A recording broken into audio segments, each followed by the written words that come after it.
All right.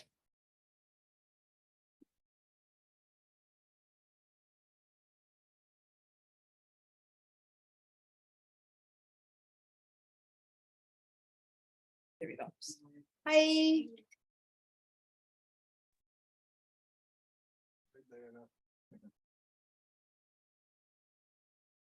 Hi there, how's it going?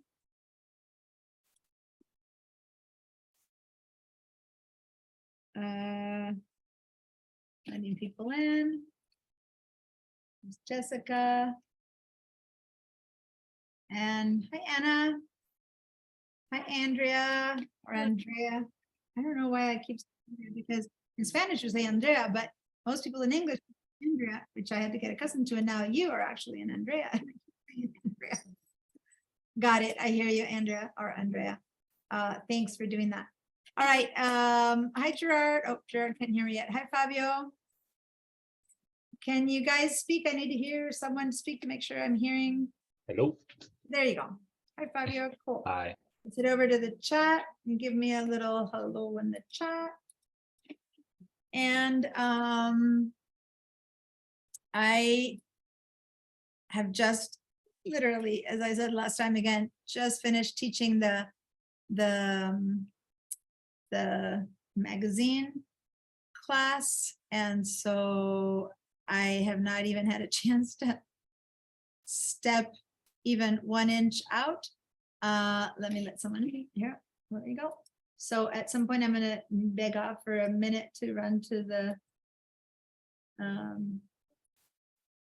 quickly to the restroom, but first I want to get you all in. Okay. So I need a show of hands to tell me how many of you guys were here in the Illustrator class when we made the little birds. Remember all those little birds that I have hanging around in a tree? Oh, let me share my screen. Hold on, I got to share my screen so that you guys see what we're doing. I'm going to turn this off. Oh, I'm in InDesign still. Sorry, got to close InDesign. I've got the magazine that we just designed in the background. Let me turn that off. And don't save, don't save. Oh, I apologize. I thought I had everything open, but what I had open was InDesign. So let me open Illustrator. And that's opening in the background. Okay, so let me share my screen to share my, for now, the Padlet while my Illustrator is opening up. And okay, this Padlet is the magazine class. Let me go to our Padlets and switch to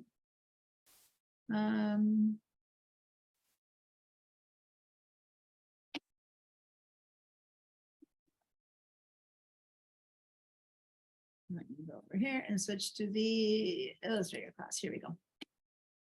Okay. And then my Illustrator just came in, so I'm gonna also share my Illustrator. Here we go, Illustrator included in my share. And okay, good. Now I'm ready to share with everything that I have. Okay, back to the Padlet. Okay, so, oh, there's a couple things that posted this morning that I hadn't seen. Cool. So I've been seeing everything you guys have been posting. Thank you so much. Lots of work going on. Great stuff. I really appreciate you guys going in, and I can see that even if you weren't here or you didn't do it in class, you've been practicing, and yay, that's the way to do it. And or making things better, because I see here, for example, Anna, that you've reworked that logo and you're putting your text in a more readable size. And then you mentioned that you used inner image trace, and you know, guys, remember last time she had just like a scan of the image and it was kind of fuzzy. This time she ran that drawing or that art or that file that you had through the image trace, and now it's vectorized. Okay, and then look at how smoothly this comes in and out of her circle, so to say. The only thing that I would change here, I mean, I love what you're doing here. It's great. You can also play around with, sometimes depending on what's in the background, maybe you want a little background color in here or not, or you just want to leave it in black. That's a choice, as long as it doesn't like clash, not a deep green, like a light green, because I know you wanted green before. But what I would do to this text is I would add a little bit more spacing in between the lines so that it spreads out a little bit more. So you start like from there to there, from here to here. But the font necessarily doesn't need to be that much bigger, but it would occupy a bit more space, which is when it's smaller, it would become a bit more readable. I'm going to show you how to do that in a minute. But the next thing I might suggest would have you tried as a plan B to have it be in uppercase. Because lowercase and uppercase, what ends up happening is your S's are big, but your ANTA is kind of small. And you want this, that when it's small, you want this to be readable. So if everything was uppercase with a bit more space, then it would all become much clearer. Does that make sense, Anna, what I'm saying? Like my indications? You can agree or not, you can just play around and try it. But yeah, I could try all uppercase. Suggestions, uppercase and more spacing in between. And that one I'm going to show you because I'm not sure if I showed in this class that feature. So I'm going to create just a regular new file with you don't need to do this, but I'm going to just show you this for a second. When you write text, let me write whatever, cactus or Santa Barbara. What was it? Succulent Society? Yeah. Okay. So I'm going to write Succulent Society. So as you can see, and I'm going to approach a little bit. So everyone, this is a pointer to her, but it's something I want everyone to know how to do. The text that comes out with whatever font I just chose, which is the basic, what comes with this Myriad Pro, it's a little bit tight. And if you want to not make it bigger or smaller, which in her case, she can't go much bigger, right? Because that's the size she made her black line, unless she makes her black circle bigger. That's what she's got to do. So what you can do when you select the text is change the spacing between the letters, which is this choice down here. And this one is spacing, if you have another line, spacing between the lines. This one is spacing between the letters. So I'm going to go up and watch what's happening. I can just go up a lot at once. See, it's the spacing between the letters. So it gives you a bit more air.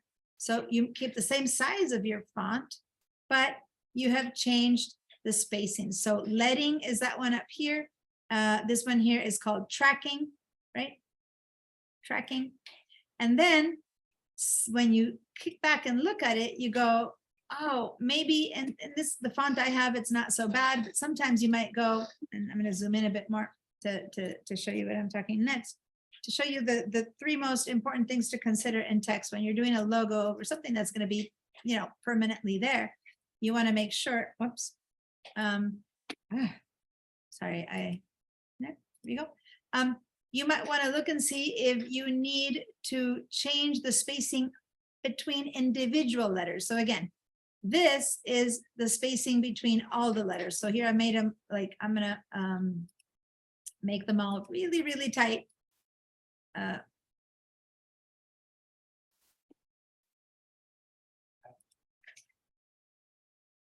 If I change,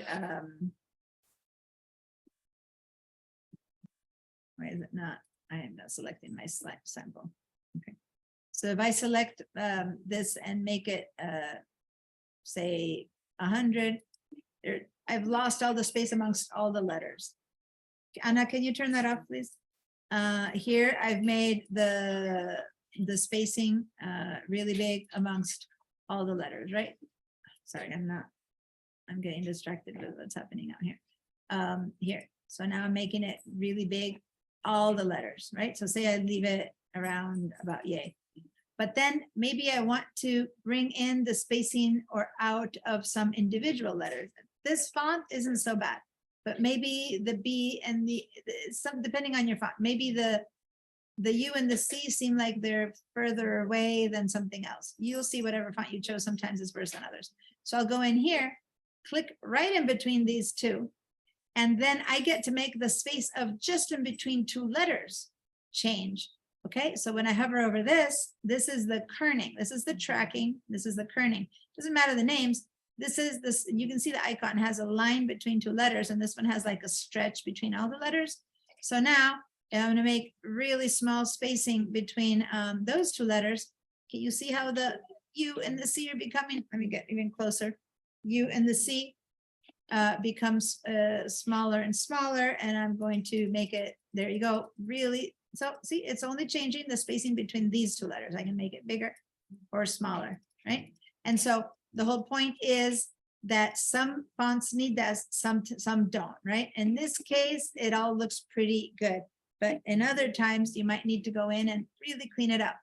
In this case, actually in society here, I would think that's a bit uneven. In fact, I would think that maybe I might want to have, it seems like there's more space between the E and the I than between the C and the I. So I might want to go in and increase that a little bit. Why? Because this isn't like any old headline that's in a magazine. This will be forever your logo. So you want to, in a logo, be really specific and move things around until it all looks really clean and even, right? But the most important one in your case was this one, the one where you move them all a little bit bigger. And I believe it might be more readable in uppercase. I don't know, give it a try and then post it, and we'll see. All right. How did that sound to everyone? You kind of followed what I was saying? Bye, Jean. I'm saying goodbye to the people who are still in class here, who were in my morning class. Bye, Jean. Bye, Bertha. Okay. So Anna was the one I was talking to, but hopefully everyone maybe wrote a bit of text and tried out what I'm saying just to see what I was showing, because I'd like it to be something that everyone learns a little bit from. But yeah, I'm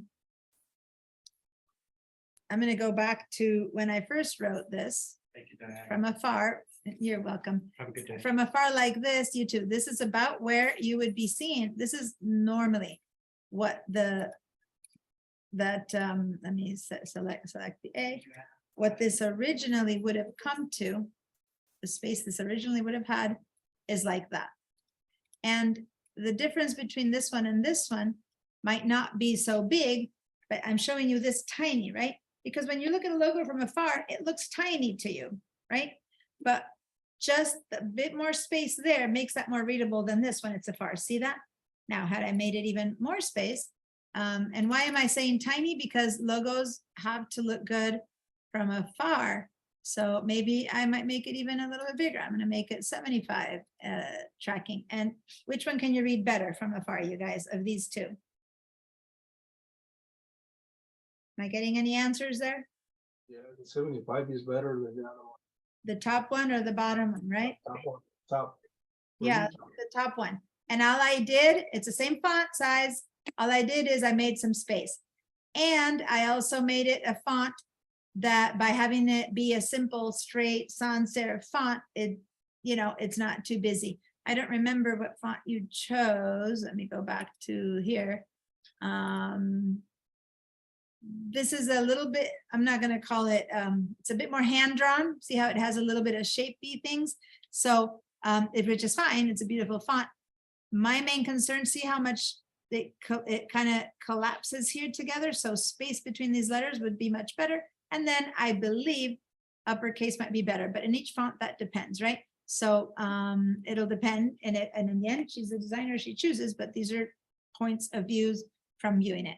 Awesome. Great work, Anna. I love it when you guys put something in there. I mean, she had started with this one. She put it up there to show me. I made some comments, and then next thing you know, boom, she comes up with the next one, right? So that's the way you progress, by trying, and learning. All right. Lots of learning here happening. Lots of things different from last week. I see a lot of these clippings happening. Look at this one. It's so cool. Sky, man, earth. I thought that was cool. Because if you open it up, she's got earth behind the earth, the man inside the man, and the sky behind the sky. So yeah, that's fun. Monica isn't here, which is strange because she's always here. And I don't remember her saying she couldn't be here. So hopefully she comes back, but that's the one she did. And then a lot of changing colors and tracing. That's awesome. I want to show Moni. Are you here? Oh, Moni's not here either. She was in the morning class, but she was working today. So anyway, She created this thing for Mother's Day, all with Illustrator, starting from zero, using the effects that I taught you last week. See how it makes it look kind of like beveled.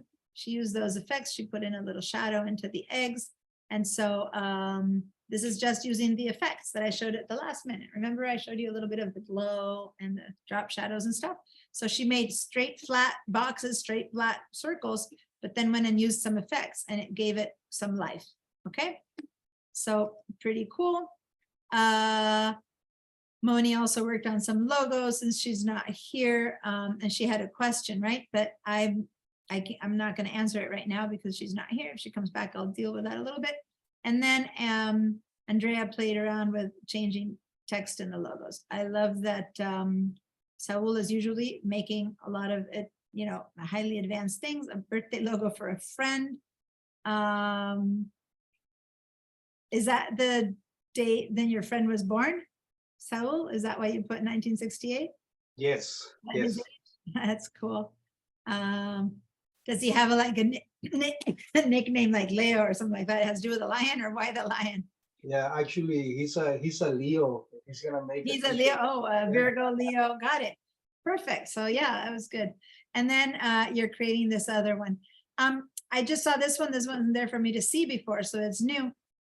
I'm slightly concerned, and again, I say these things to Saul because he's working and he's doing these things more advanced.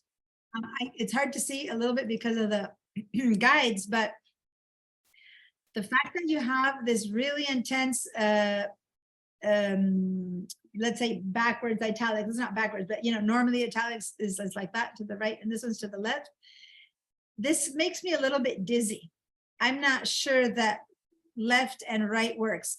I would maybe try straight on the creating value to see if maybe that makes me a little bit less dizzy.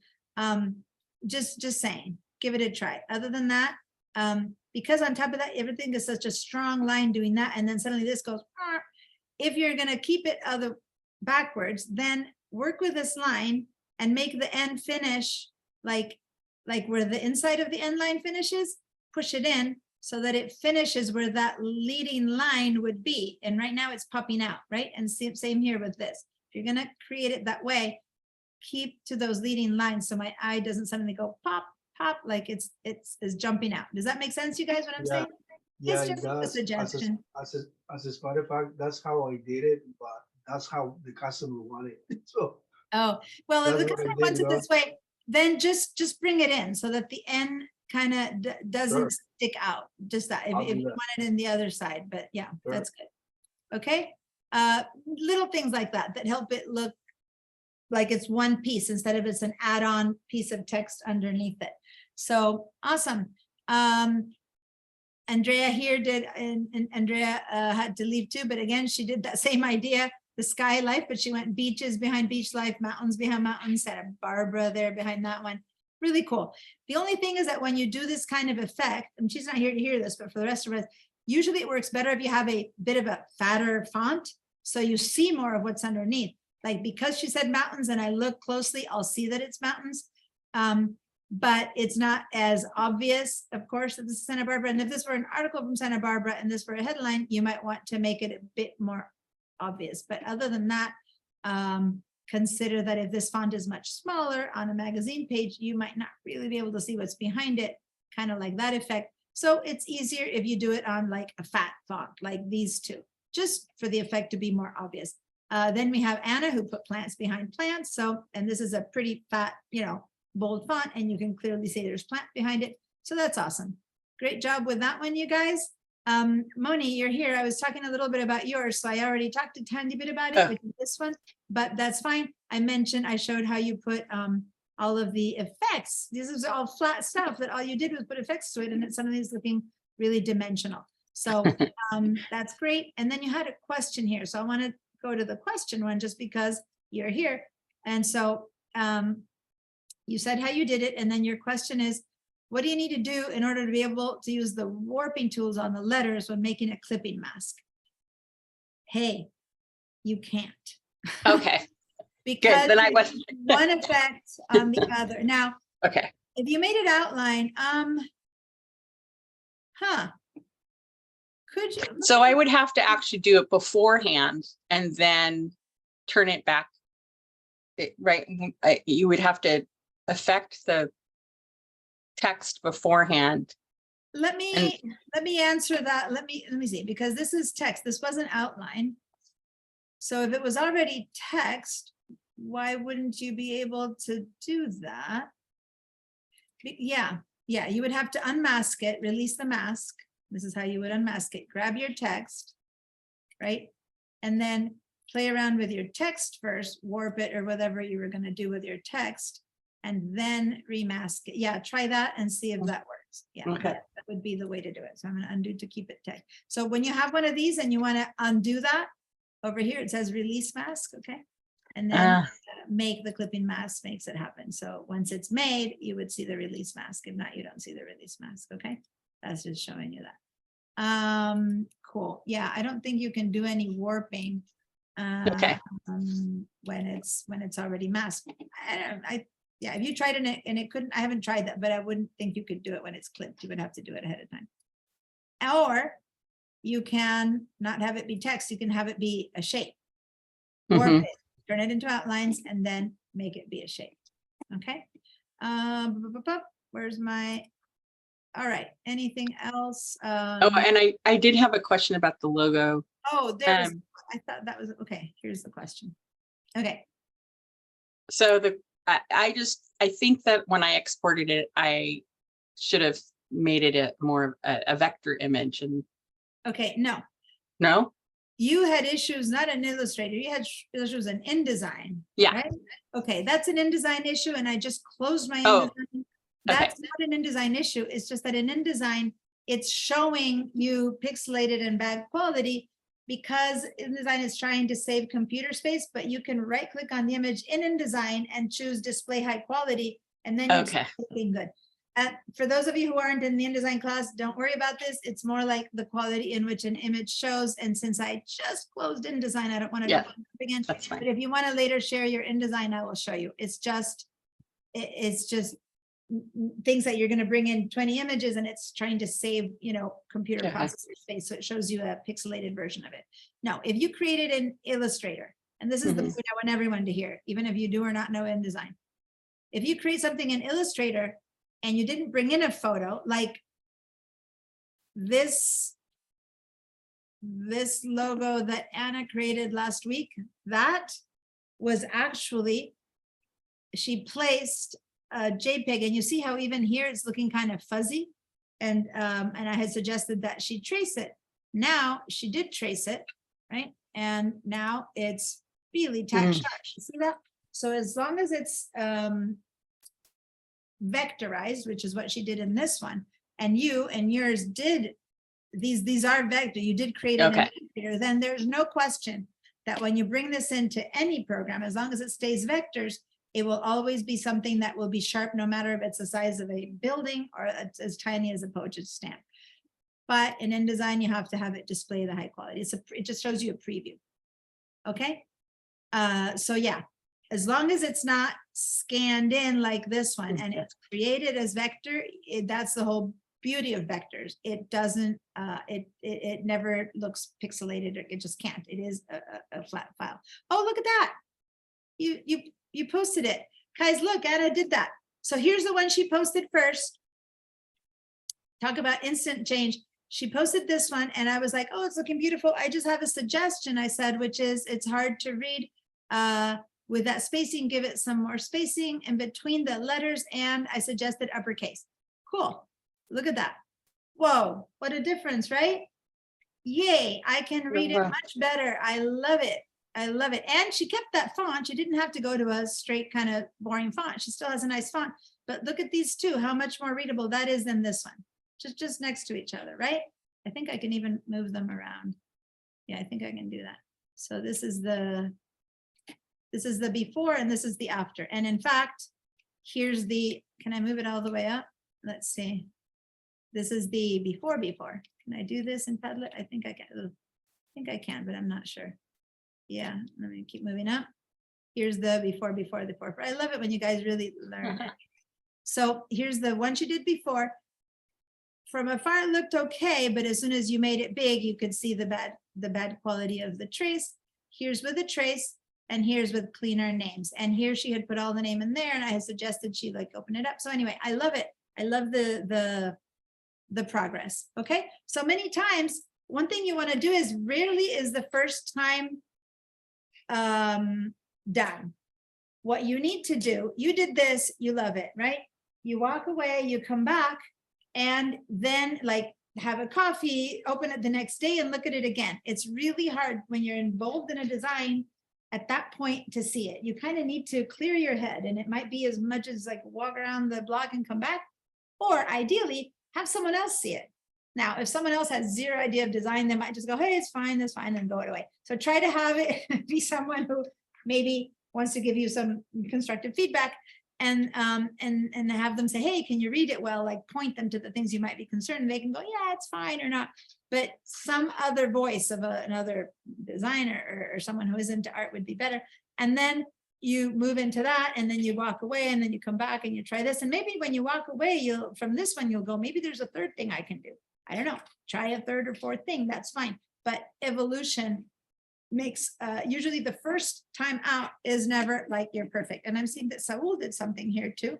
The original one we said was sticking out. Looks like there you go. You made it fit inside of it. Well, but now this is sticking out. If you're gonna make that fit inside of it, you should also have the C, okay? Because over here you had the C, you just kind of moved it in.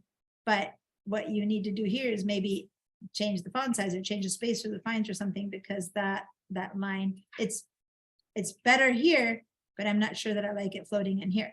At worst, if you're going to do that, make it all the way to there and have it be creating values of design over there, or have the C also fall within this line. Anyway, but yeah, but see how this already reads better? I still think that straight would be better, but if the client wanted it that way, that's fine. Just make the lines follow the art above it.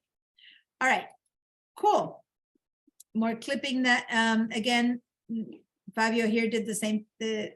He put ocean, waters under the ocean. Jessica, thank you for posting the work from the other day, which is your little repeat and replace. So am I missing anything new, special that anyone had a question about? Looks like I got it. I think I got it all. Some of you are catching up on changing the colors, putting in plant. Oh, I wanted to point out that she actually showed us the plant she took the colors from. Okay. Didn't put any random greens or whatever. She went in here and picked the dark green or light green or whatever from an actual plant. And we know you can do that with an eyedropper tool. Click on the dark side of this and you get a dark green on the light side of there. But it ends up being more in harmony than had you invented the greens, which might be a bit too yellow, a bit too blue. But when you're going to a real plant, you get some greens that really, work and match. So nicely done.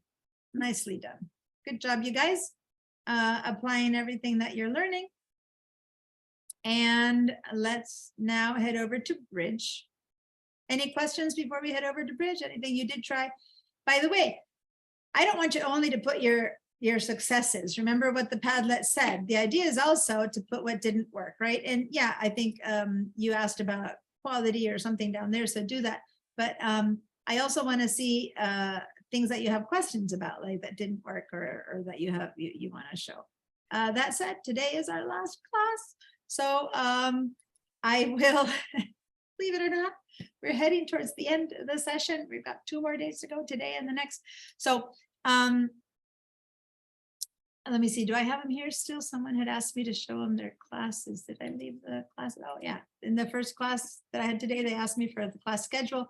My summer schedule, for those of you who want to learn Max, I'm teaching all the Max stuff. For those of you who want to figure out how to handle your photos between your iPhone and your computer and organizing and editing them or whatever, that's the Living the iLife class. And as far as graphics, I'll be teaching the digital design techniques.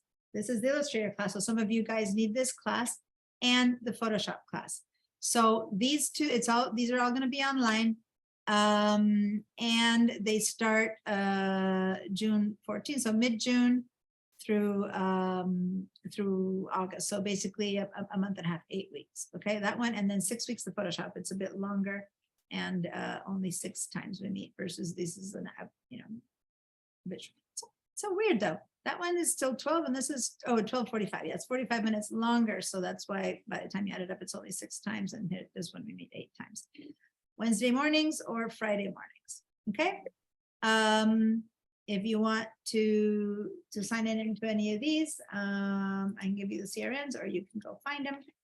I was gonna try to teach also the Illustrator class, but it's not here and I didn't get an email back. Keep checking.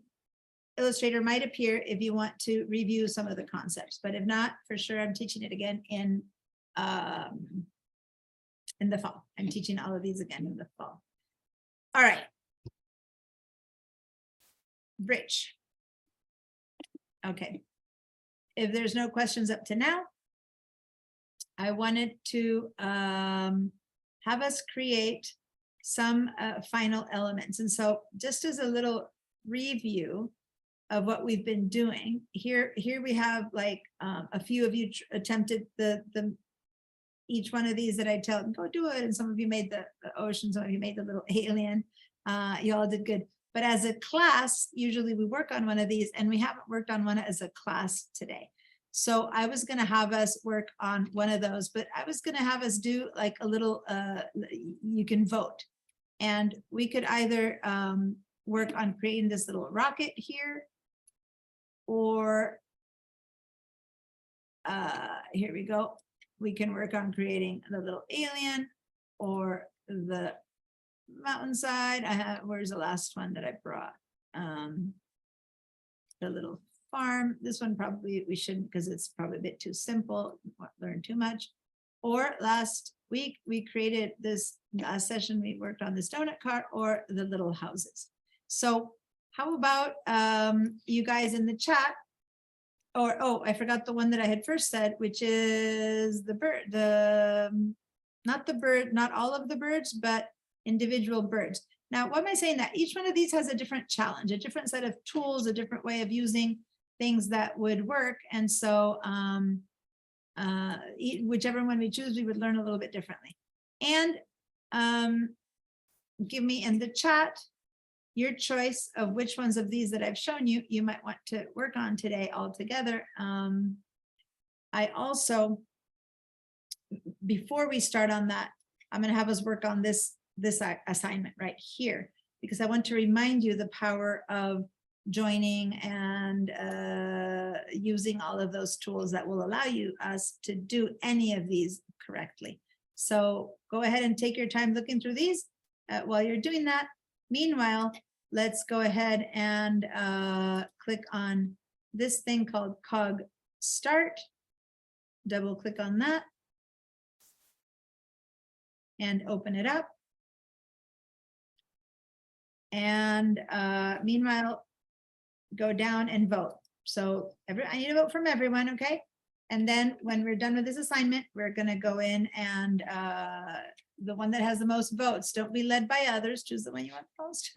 We're gonna go and recreate, okay? Everything except for the farm, that one is just straight lines and it would be a bit simplistic. Okay, and open this one up.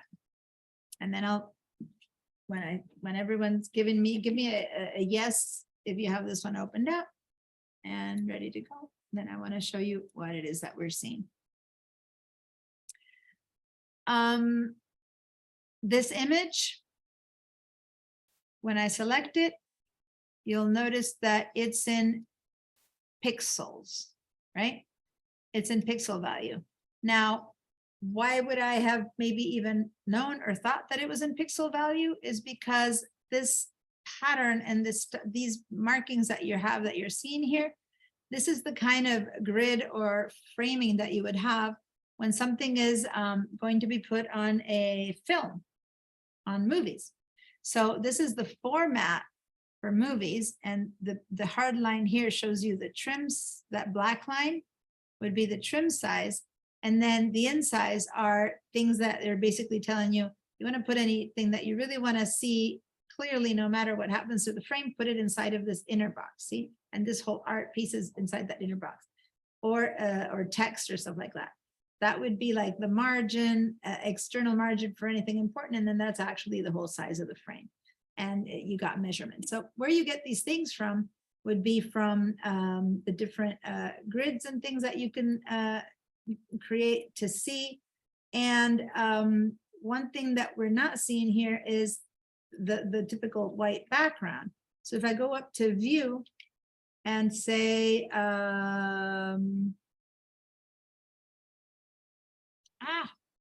show, where's the,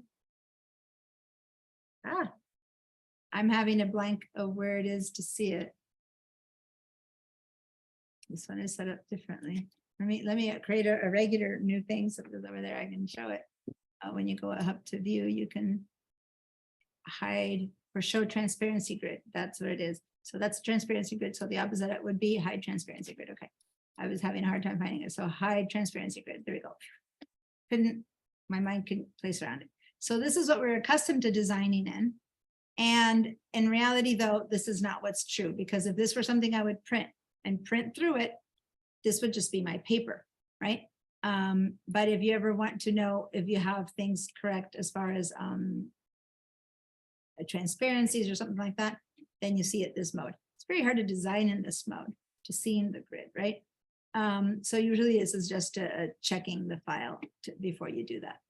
Okay, I'm going to go ahead and have us show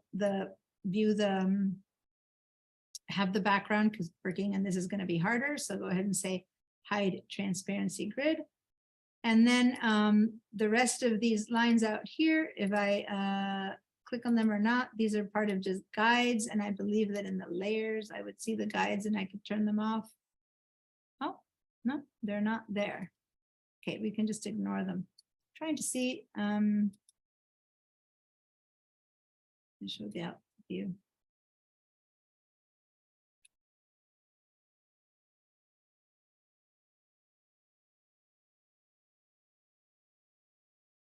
I don't remember how to turn these off.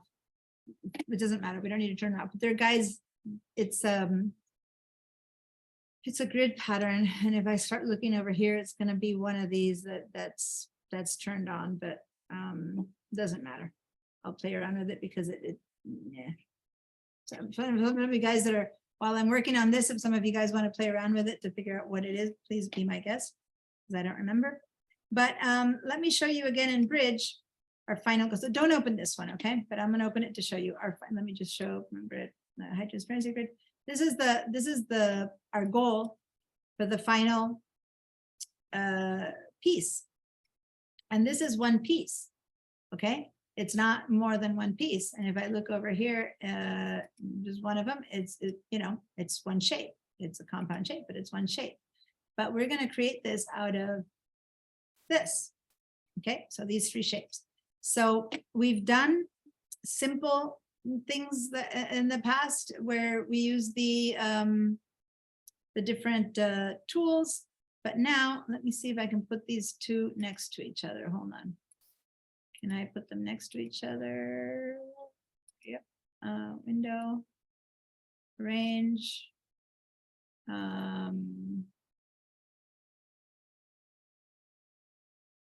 Tile. There we go. So to get from here to here, right? So you guys, you'll have this one as a sample. You don't need, I'm going to make it a bit smaller because that's just my sample. And there you go. And this is what we want to do that. So we want to get to here from here. And when I go to this one and I look at the layers, it starts with 4 basic shapes. It's a sun or a whatever, a star, a path, a round circle, and a green circle, right? So it's 4 basic shapes to make this. So let's analyze a little bit what we have here. Or if you guys want to begin throwing out some suggestions or ideas of what it would take, what we need to do maybe to make this, to play around with this, is maybe you want to create another artboard, copy this and just test things, right? So I'm going to copy this thing. I'm going to head over to my artboards.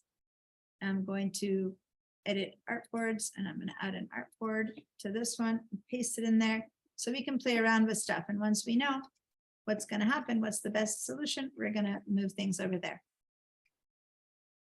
Before I start showing things, any ideas of things that you might want to just tell me to see if maybe you have some ideas there of how you, it's a few steps. Any ideas of what might get us to this? Anyone wants to throw? Meanwhile, I'm looking at your choices. Someone said mountain scene. Someone said mountain scene or houses.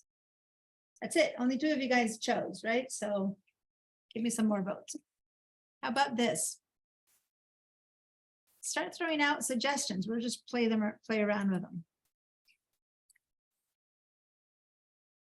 Are you talking about how we're making the layers? How to get from here to here, Oh, from here to here. How would I do that?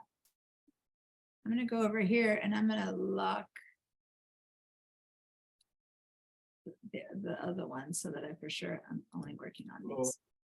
Yeah, from there to there, all you do is just press Alt. Hold on, because the thing just binged because someone's arriving and I didn't hear your words. When I get the little doorbell ding, it went over your voice. So can you start again, Saul? Hi, Amber. Saul, you were talking and I said I couldn't hear you because I heard the ding. So can you say it again? Okay, for transfer an object from one side to another side, you just press Alt and grab it on the other side. Okay, maybe I'm not being clear. I'm showing you this to show you here. I'll just copy it and paste it in here because I don't need to have two documents open. It's more confusing. Let me close this one. I'm not really wanting 2 files. Don't save. Here's what I'm trying to say. Out of these initial shapes, I want us to end up with this shape, right? And I'm showing you the end product. So I'm going to leave it there as a sample. It's easier than that. So what can you imagine could be done? What we can do here is maybe let's start taking these apart for a minute and I'll just show you different combinations and then we can see if then maybe it'd be easier to explain what I'm talking about because right now I'm not being very clear. These are 4 elements. Remember how out of some basic circles we ended up with petals or with other shapes. How would I combine these to get something out of them? So let me just start throwing out some ideas. For example, if I grab this circle and this one, right? If I want to use either the shape builder tool or over here, all of the choices for shape building, they're not even coming up. What do I do if I want to apply these 2 and do something to them? What's the first step I need to do something to these 2? Shift both or select both of them to be able to. Yes, thank you. So select both of them, right? If I select one, I try to use this tool, that won't work. If I select the other one, it won't work. You need to select both because you're combining them. For better or for worse, you're combining them. So now when you select both of these, I'm kind of trying to let you think things. These are things I've taught you, but now I'm saying, well, kind of leaving you on your own for this for a minute. So, by the way, I did this on the second artboard, the original art. Oh, did I do it on the first artboard? Did I get rid of the other artboard? Wasn't it when we used, we Oh my combined God. the, I have this weird, oh, hold on, that's what's happening. This whole thing was set up within, give me a sec, this whole file. Oh, this is so weird. Okay, this is why it was so strange and I could understand what was happening here because this is 3 artboards, guys. And it's one artboard is over there, another one is here. It's just kind of crazy. So I selected with the artboard tool. Go ahead and do this. Go and do command minus, zoom yourself out. Then select the artboard tool, select this big one, and then just hit delete. Get rid of it. And I'm gonna, if you haven't done the second one to get rid of it, just let's just start again because this is kind of crazy and that's why things were going wild. Let's go up. And now it's much easier. So let me start again. Let's everyone close this. Don't save. Let's go back to bridge. Yeah, no, this is crazy. Don't save, close and don't save. And I'll tell you how to start this again because this was bonkers. Let's open it again. I was like, why is it set up that way? And I couldn't understand. And now I understand it. Double click on it again. When everyone is here with a clean file again, give me a big old yes, so that I know that we're back to the very beginning. Because I want to clean up the file first before we can work on it because it's going crazy. Anyone have it? I thought you had a hand up. No, you're just saying it. So let me. Yeah, that was me. Okay, so what was But that? well, and I'd have to look through my notes again, but when we combined the shapes and Oh, then we okay. were You're selecting. giving me wait, we're giving me a solution. Hold on. Okay. First, let's get the clean file. Yeah. Give me a yes, everyone who has closed their file, has nothing there. Go back to bridge and let's start from zero again. Open the cog, which kind of will help you, Amber, because since you were in the middle of joining, this is really all I want. Open this one, cog start. Okay, now let's clean this up from the beginning because it's a mess. Let's first say view and hide transparency grid so we see the white. And now go command minus, minus, minus, minus, minus, minus, minus, minus, minus, back out until you see this. And this was what was causing all the weird issues. Okay, since I'm doing this in steps, next time I'll put the right file in, but this is a sample file that someone approached and I hadn't noticed that it was so weird. When you're here, choose the artboard tool, which is this little one that I kind of call it like a whale or a fish diving down. Now we can see that what we have here is two different artboards. We don't need this big one. Select this background with this tool. You can select it as if it was a shape and then hit your delete key.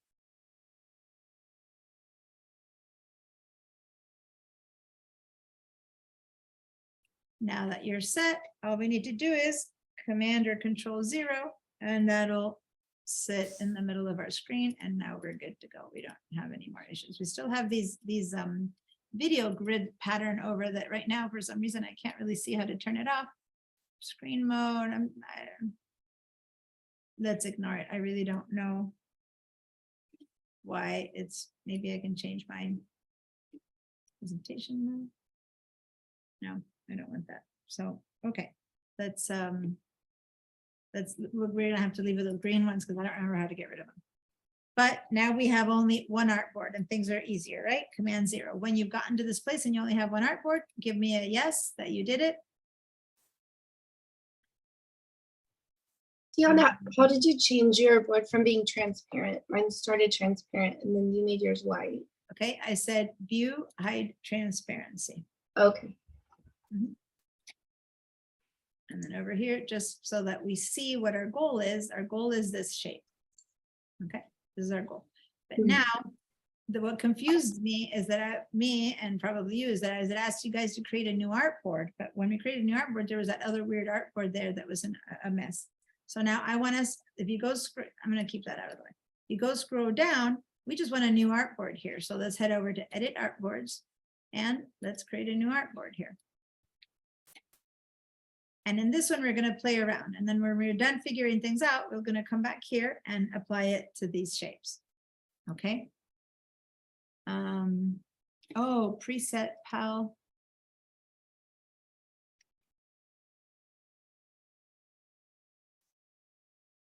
Okay, it's the preset. It has, because I told you it's for I know now what's happening because this is the widescreen film I told you about. But how do I clean that out?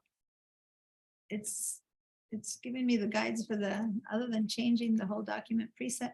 I really am bugged by those green lines. So let me see if I can change the document presets.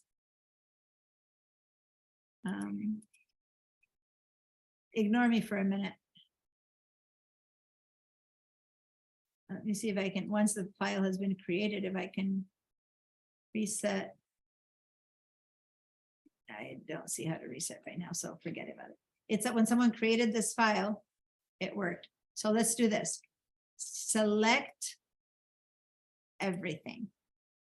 Okay, select everything. Big ol' select everything. Everyone has everything selected? Yep. Copy. Create new file.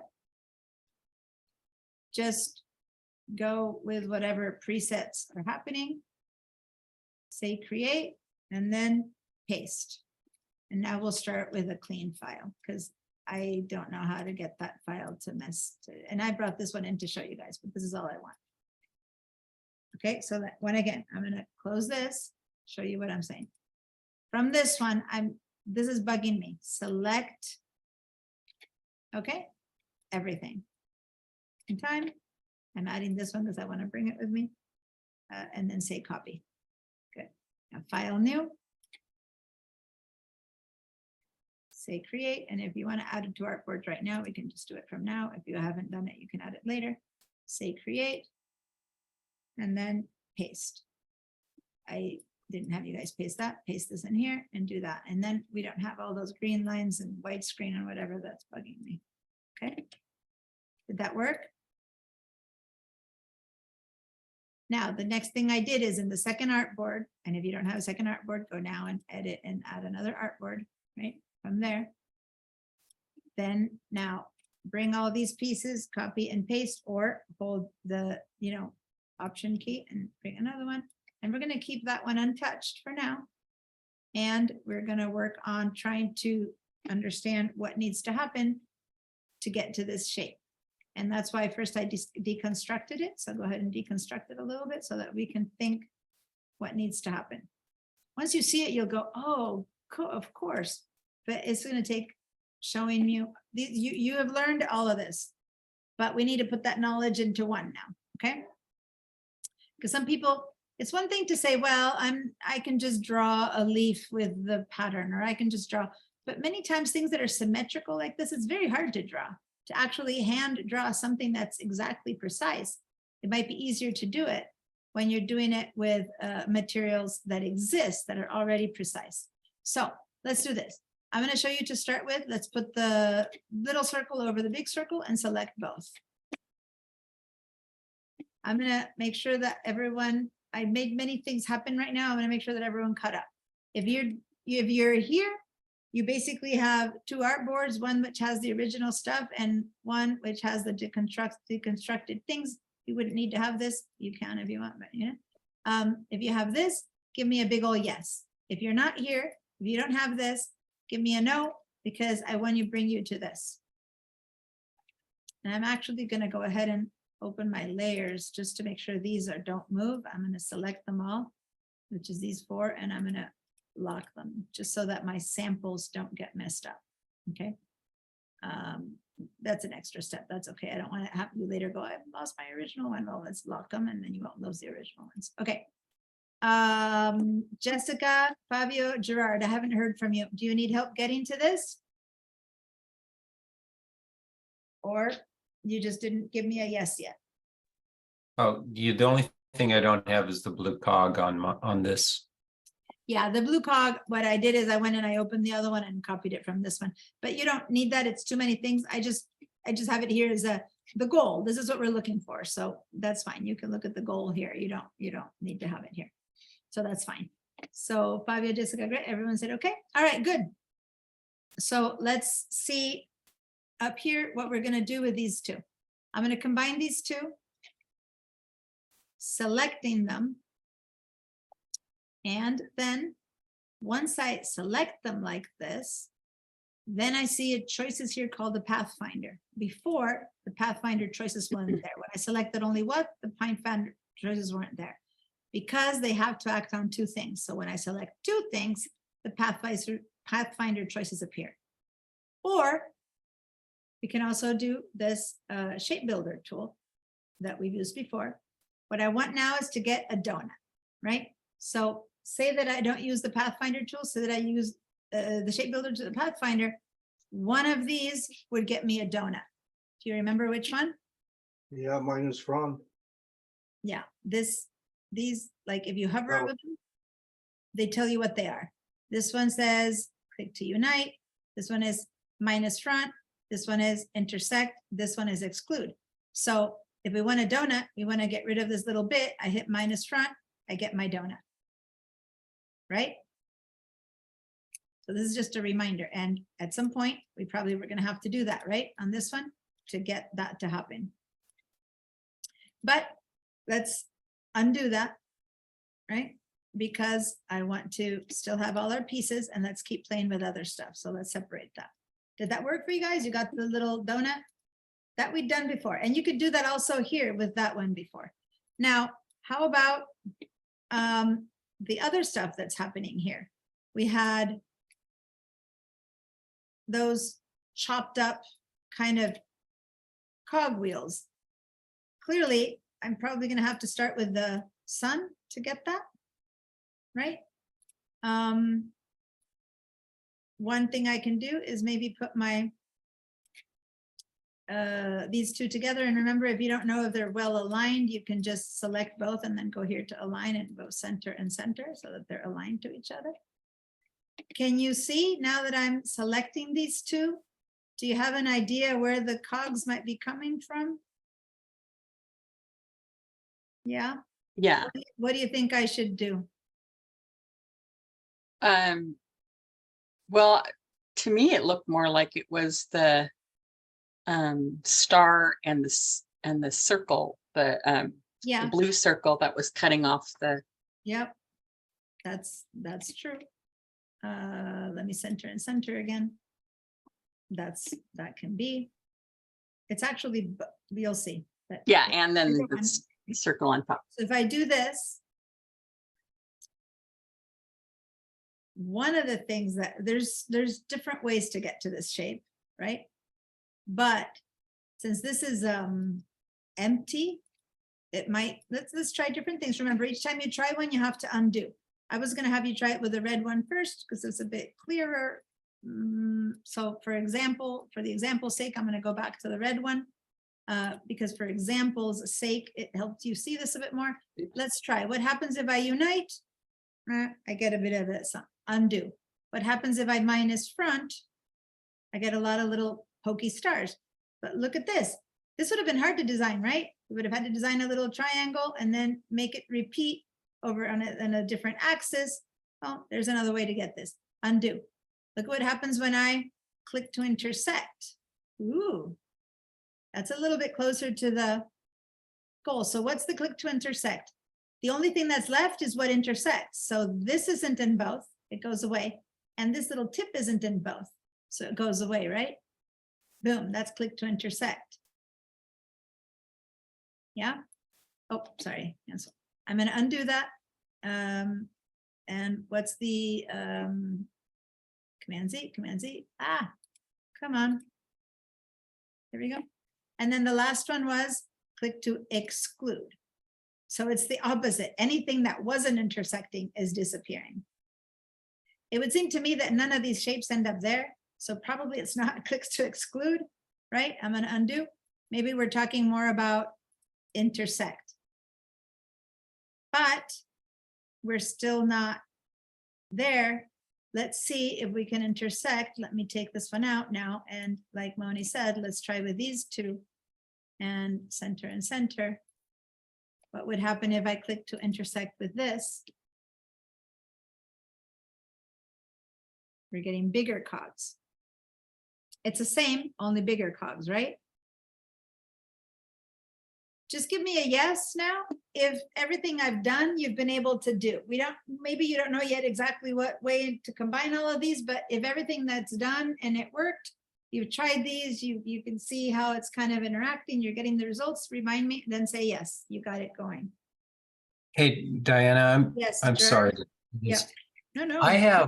I have a different set of icons and so forth on the right-hand side under properties. So I don't know if I'm in the wrong version or something. Let's see. First, let me show you something, and then if so, you can share your screen. But as long as I don't have them right now either, but if I select both, then they appear. Now, that might be the first problem. Otherwise, if you go to window, you can bring up the Pathfinder and all the Pathfinder tools will be floating up there. But in fact, if you have Oh, them there, you That might was, not.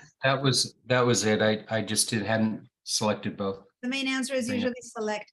So funny, I was in the morning class that I did today, and I'm gonna repeat it here because it's for you to think of, not for me to make a point about making money. But I would say if I got $1 for each time the correct answer as to why something's not working, if I had to say, oh, select, I would be a millionaire right now. And today, just for fun's sake, every time someone said something that worked for them, I said, what will you think I would say? And if after a while everyone started saying, oh, you would say select, then I'd go, yeah, nothing works unless you have the right thing selected, right? So by the time I was done, I think I had collected about, imaginary $25, because 25 times people had said it's not working. And my answer was, did you select the right thing? And this story is just for you to go, when you're home, today's the last class, when you're on your own and something's not working, what would Diana say? She would say, did you select the right thing, right? And in this case, if you select one thing, the choices don't appear. If you select two things, the choices finally appear. Now, in this case, it's hard to exclude anything because they're not on top of each other. So usually it'll be two things that are on top of each other, or three things, right? Like you might work with three things or stuff like that. Anyway, this whole anecdote, which is a bit long, is to remind you that when I'm not around to ask me, or if something's not working for you before you ask me, you would just want to first consider what should be selected for this to work. All right. So now this one, I think we had decided was click to intersect. Yep. So now if I have this shape, maybe we stop right there. Oh, I see a hand there, Moni. I can't hear you. I have my, I think I'm having the same thing. I've selected both the star and the blue circle. And then, and I look in my properties and I'm not getting those options down below. Oh, now it is. It didn't before. How weird. It was only the alignments. I don't know. It might be that you thought you selected both, but maybe you hadn't, or who knows? Because it never looks mind. like it's the same selection, right? Doesn't Yeah. seem different when I have only one. When I select both, I have both. The only way I can tell if I have one or the other, what's another way? Again, trying to remind you of things you've learned. If I do this, how do I know if I have both selected or not? Well, Look the at the- layers are a giveaway, because over here, I just have a little blue line on one item, versus if I select both, I'll have a little blue icon on both items. Do you see that? So as a good giveaway, if you're trying to select 3 things or 4 things and you're not sure which ones got selected, go over here and you'll see, well, I got 3, but not the 4th one, right? Because sometimes when the bounding box is so big, it's hard to tell which ones made it into the selection. So the layers are always there to help us. Or I can click on the sun, hold down my shift key, and then click on the circle. And then I know that I've selected both pieces. Because sometimes, what if this green thing were in the bottom? Okay, let this be another lesson. I'm going to bring this green thing down in my layers so I don't see it anymore. So if I want to select it, because I want it to be part of this selection to affect the art, if I do only this, I might not know if it's selected. So then I can go over here, hold on shift and select it. And now it's included in my selection, right? So consider that the layers is always the second tier to figure out if something is working or not, okay?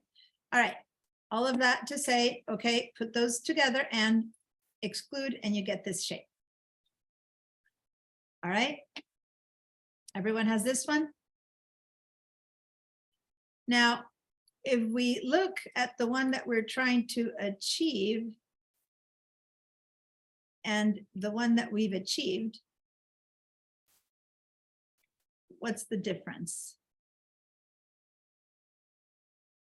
between the one we're trying to achieve and the one that we got with this exclusion? What's the big difference? Yeah, it's the color and also the toots. Yeah, let's not worry too much about the color right now, but the what? The something about the teeth, what did you say? Yeah, the teeth and the color. Okay, the color, let's not worry about that right now because that's easy to fix, but I seem to have the outer part of the cogs but I have these little spikies in here, right? Which I don't have the spikes here anymore. You see that? So I have a circle here that happens to be the right size of the internal part of that. Let me just put this underneath so when I do samples, you can see this is the internal part of that. And this one actually happened to be the external part of that. Doesn't matter if you don't have this one, I'm just showing you because visually the shape is telling it. So now that you know that, what do you think I can do to these two to get to this? I'll let you think about it first, and if someone comes upon the idea, you can tell me, and if not, maybe I'll share it. But hint, hint, it's still within the Pathfinder stuff, okay? So you move the red circle onto the spikies Okay. and then combine them. And let's make sure that we align and align. Okay, so good. So now that kind of is the same thing, only one is red, one is blue. But if I select them both, what might need to happen? Let's try them. If I click to exclude, no, not happening. Intersection, I still have some spikes, we're better, but not really. How about click to minus front? Kind of the opposite. How about unite? Right? Sometimes you just need to test and see, but think about it. We want these little thingies to disappear. So we can just join everything and boom. Now we have the outer part of the shape. And now, how do you think I can get a little donut in there? Move the green dot onto the Will red. that go over there? Again, I'm just going to align center and center. And then minus front. Yay. We did it.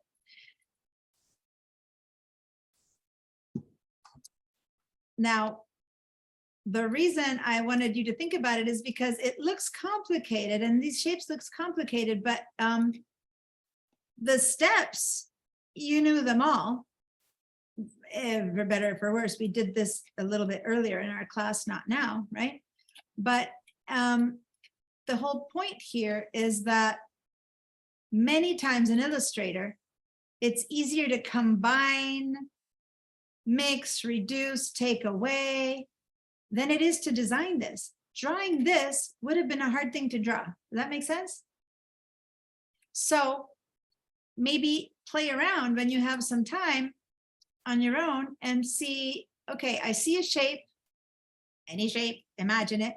How can I get to that shape? So, for example, when we think about these little birdies, it's not that easy to make a semicircle, for example.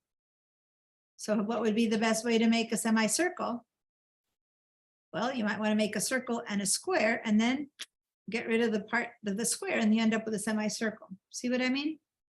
Just things like that might be helpful for us to consider how to build upon or to create things like, you know, this car or this rectangle. It was just a rectangle that we just went and chunked off another piece that was stuck on top of it.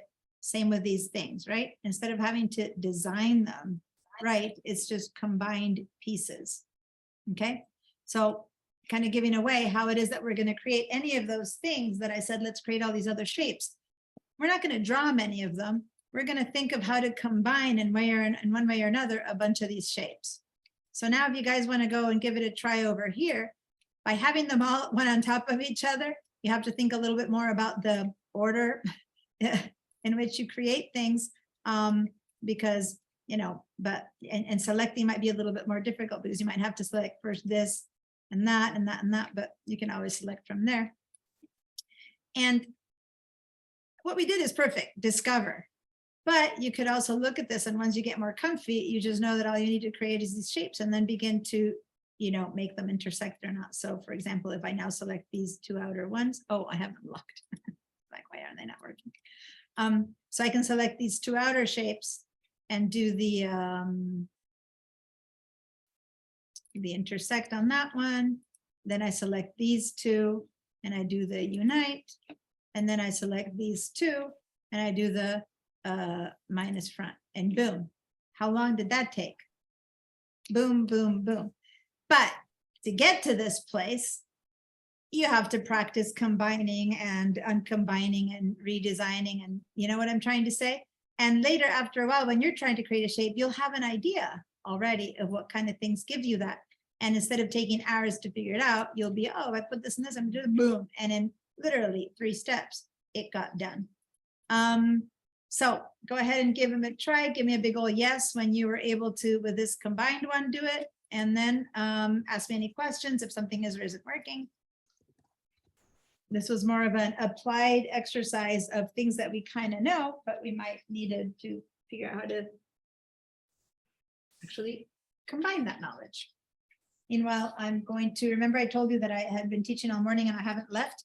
I'm going to just leave for a second to use the restroom and come back. So if you want to talk between each other, asking each other questions, I will be back in a jiffy. But if I don't take the keys and someone, since I'm alone in the classroom, if the door closes, I won't be able to get back in. So I'll be back in like a second.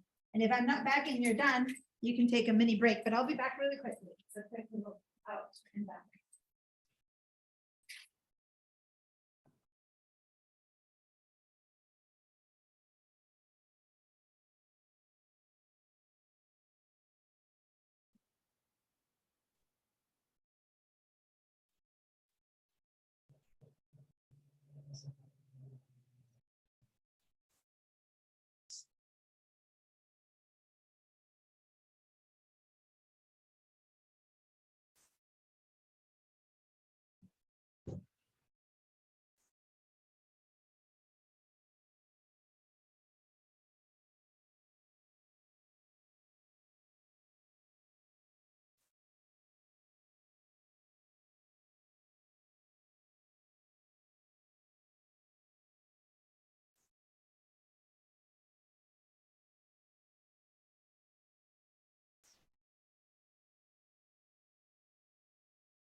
All right, I'm back. How's it going? Any questions? Did it work? If it worked and you got it and you're comfy with it, give me a good old yes. If you're still needing any kind of question or support or suggestion or ideas, or if you got another cool shape out of this whole thing, that's another cool thing to attempt, right? To just go and see what else can we do, which we kind of found out here when we were doing different things. But I think I combined and wound up not getting the cog exactly, but with the pointy instead of the flat pointy space. innards.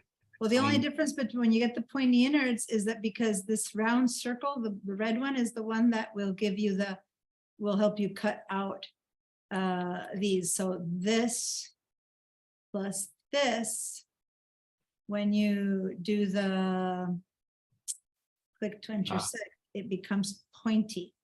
So the only, so instead of intersecting these two, you need to intersect the Okay. round one, the bigger one, and that one and intersect those two.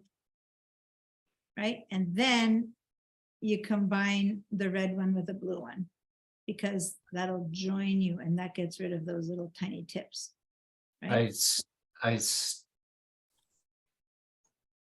Do you want to share your screen? by yeah, I'll the share my way, screen. you guys- Maybe it's, I wish I had you leave these undone too, but if you want to, you can just go ahead and say Command undo and then do it again, or just save this one since it has a different name, save it, and then go back to the original one and grab it again and paste it again, because I want to show you something after this. So I'm going to paste this one here again, which is the original one. And now this one I'm going to do together with Gerard. Let me stop my share and you share your screen. But get one of the original ones in there again, because I want to show you another layer to this conversation. And then after that, we can go and apply it into other things. So Gerard, do you want to share your screen? yep.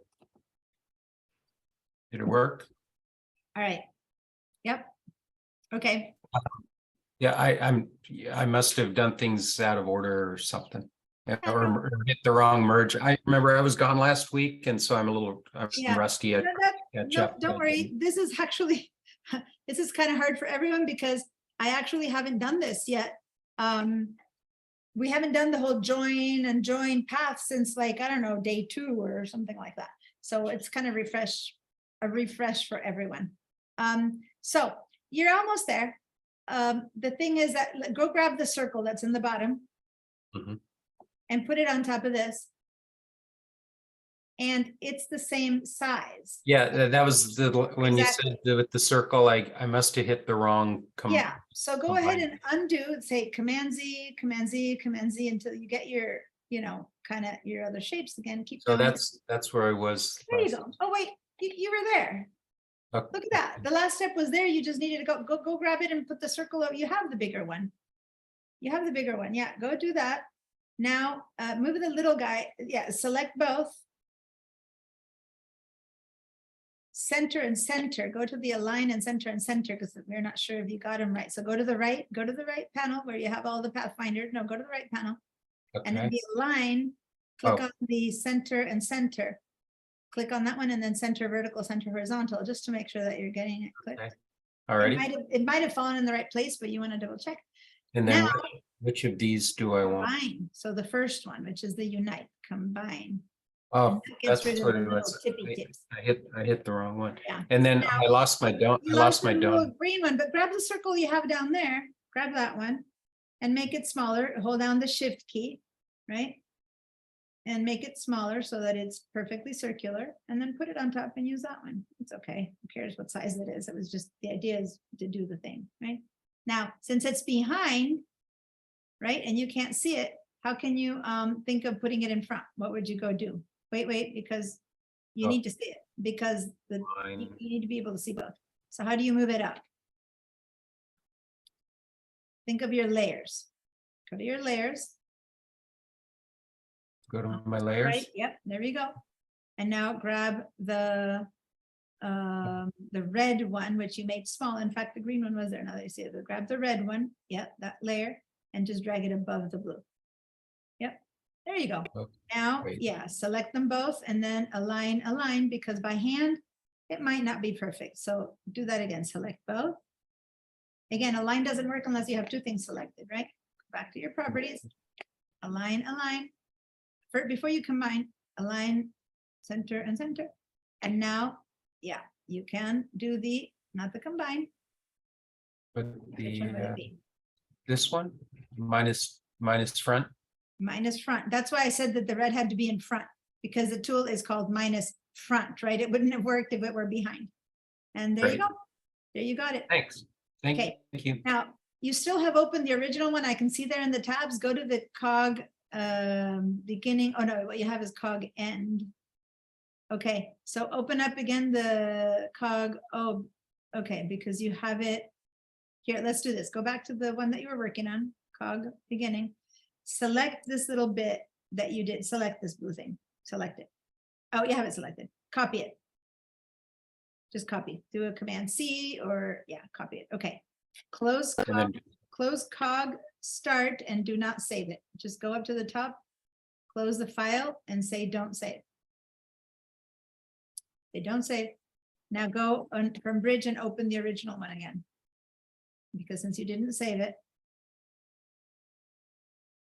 I gotta- Bridge, then, yep, the original one is the one on the, no, not that one. Go back to Bridge and the one on the right, the one where we still have, this one, and yep, start again. Since you hadn't saved over it, here you have. Now in this one, I want to get rid of the, give it a, do a paste first. Just do a paste first. Don't want to lose that thing that you had. There you go. So now this is the one that you had made, right? Everyone has this one. And now you have the original one again. So we wanted, that's what we want. So move this one out of the way. And I'm going to show you a second way, a different thing about how to do this. Okay. So what I want everyone is to do this. It doesn't matter. You're in the weird file that has the board, other board behind it. You can do Command minus and delete it. That's fine. But right now what I want you is to have the one we just finished creating plus the original stuff again. Okay. So if I'm going to clear your handout, your thank you. and now if you all have the a file where you have both together, then give me a yes, like the original one kind of recovered, so to say, and the new one. Here, I'll stop share. Oh, thank you. And I'll share mine. I was looking at yours thinking, oh, I'm sharing. Here. Yours much Because better. I don't really see what I share sometimes. Here we go. In this computer, in this room, I'm never looking at you guys. My camera's in this other weird place. Maybe I should put the camera, let me see. Now that I don't have a class, if I put it in here, you won't see me. It's falling over. It has to be on this one. So anyway, I'm always looking kind of sideways. Okay. Illustrator. Okay. Do I need to get some yeses? I need to make sure that you have, I ended up having 2 here, but I need to know that you have 1. And the original ones. Okay. This time I don't want to have us lose the original ones because I want to do some other stuff with the original ones. So let's copy again and let's paste it. I want to have an original one untouched and another version of the original one. Okay, so I want 2 of the original ones, one to keep sourcing from. And then in another page, if you need to make another artboard, let's go ahead and have another set of the original ones. Because I have to teach you something I haven't shown you yet at all, which is new. And then another thing, 2 things. So one set I'm going to show you for something I've never shown you before, and the other one is going to be for another thing I've never shown you before. So I want 2 sets of the original ones. Okay, copy paste. Once you have 2 sets of the original ones, I'll get started. Now, here's what I want to do. This, oh, I never got the green. Let me center them all again. Join and join. Okay, and move them. All right. The same thing that I did here, what I did here with you guys, what it ended up with is, and I'm going to turn everything else off so you can see because it's the only thing that's on, is this one. Turn off it. This is it. This is the one that we ended up with, right? And as you can see, it's one little layer, right? That's all it is. If I try to go into it to change it, whatever, it's one thing. It's all it is. It's one thing. So it's pretty much what I get. Great. Let me turn on this other one and let me show you a way to keep this the same shape. We're gonna end up with the same shape, but it's gonna be quite different. I lost the alignment of this one again because I'm dragging and dragging. It's gonna be quite different in that I will still be able to modify it because I'm gonna keep all the original paths that created them. Versus here, the star is gone, the circle is, everything is kind of gone. I don't really have access. If I want to modify this one, I would have to, for example, grab the up arrow key. And if I do this, I start like, you know, doing weird things. Fine. I'm going to undo that. This is kind of what it is what it is. Now, I'm going to do the same process. So the first step was select the outer circle plus the star. But this time, when I go here to make my choice, instead of clicking to intersect, I'm going to undo that. Look at when I hover over it. It says, click to intersect the tooltip, or Alt click to create a compound shape. You see that? So let's do Alt or Option for the Mac. And now hold down. So holding the Option and the Alt key. Now do the same thing. Just click. It might be harder to see right now. Click away. You got the same shape, but the paths that created them still exist. I'll show you later why that matters. When you look away, it's the same as before. Bring over it, you'll see that the star is somehow still there and the tips are still there.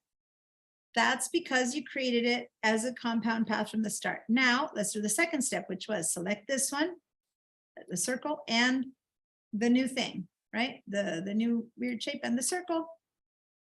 It's harder to tell, but all we need to do now is combine, but holding down the Alt.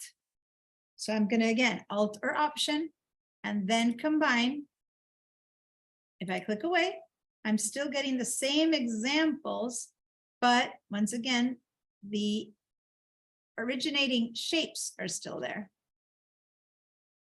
When I'm done with that, I'll select both of these. And again, I'm going to do minus front, the front one, but again, holding down the Alt key, minus front.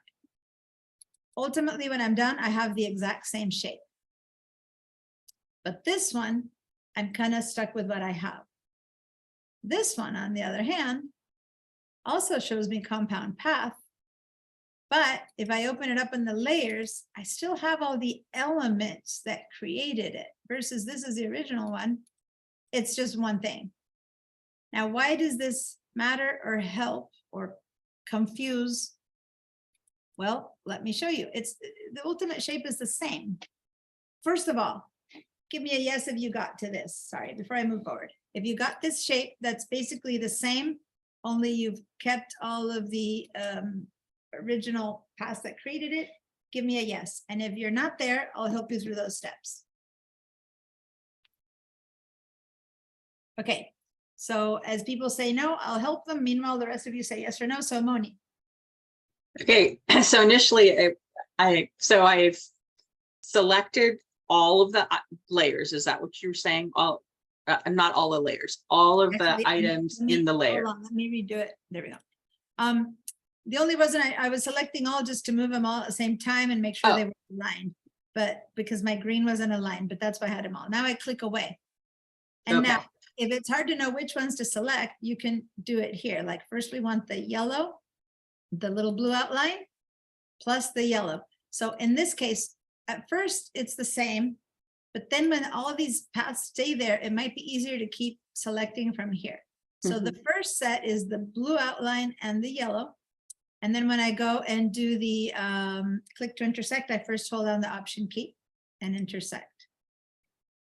Now, if you look Okay. over the layers, we begin to have one compound path over there. Like now that I'm paying attention to the layers, that's what I just did, right? Now, this might be harder because when you have these things, it's harder to know what to select. But basically what I'm going to select is the intersection and the circle. So maybe it's easier for you to come over here and select the circle. Nope, that's the wrong one. See, I went to the wrong one. So select that circle, that one, hold down the Shift and the intersection. Because here you're clear about what you're selecting versus here you would have to know to first select that, hold down the Shift and select that. And with all these paths coming around, it can get kind of confusing. But ultimately what you want is the new compound path we're beginning to create plus the red one. Now the next step would be combine. Holding down the Alt or Option key, I combine. Is that still working, Moni? Yes, Okay. yes. And now, yes, we need to add to the selection. We're going to add the green one. So I'm going to do it from up here, right? So I can do it from up here, select both, or at this point, I can also do it from here. It gets more confusing to know what to select when there's so much stuff going on, okay?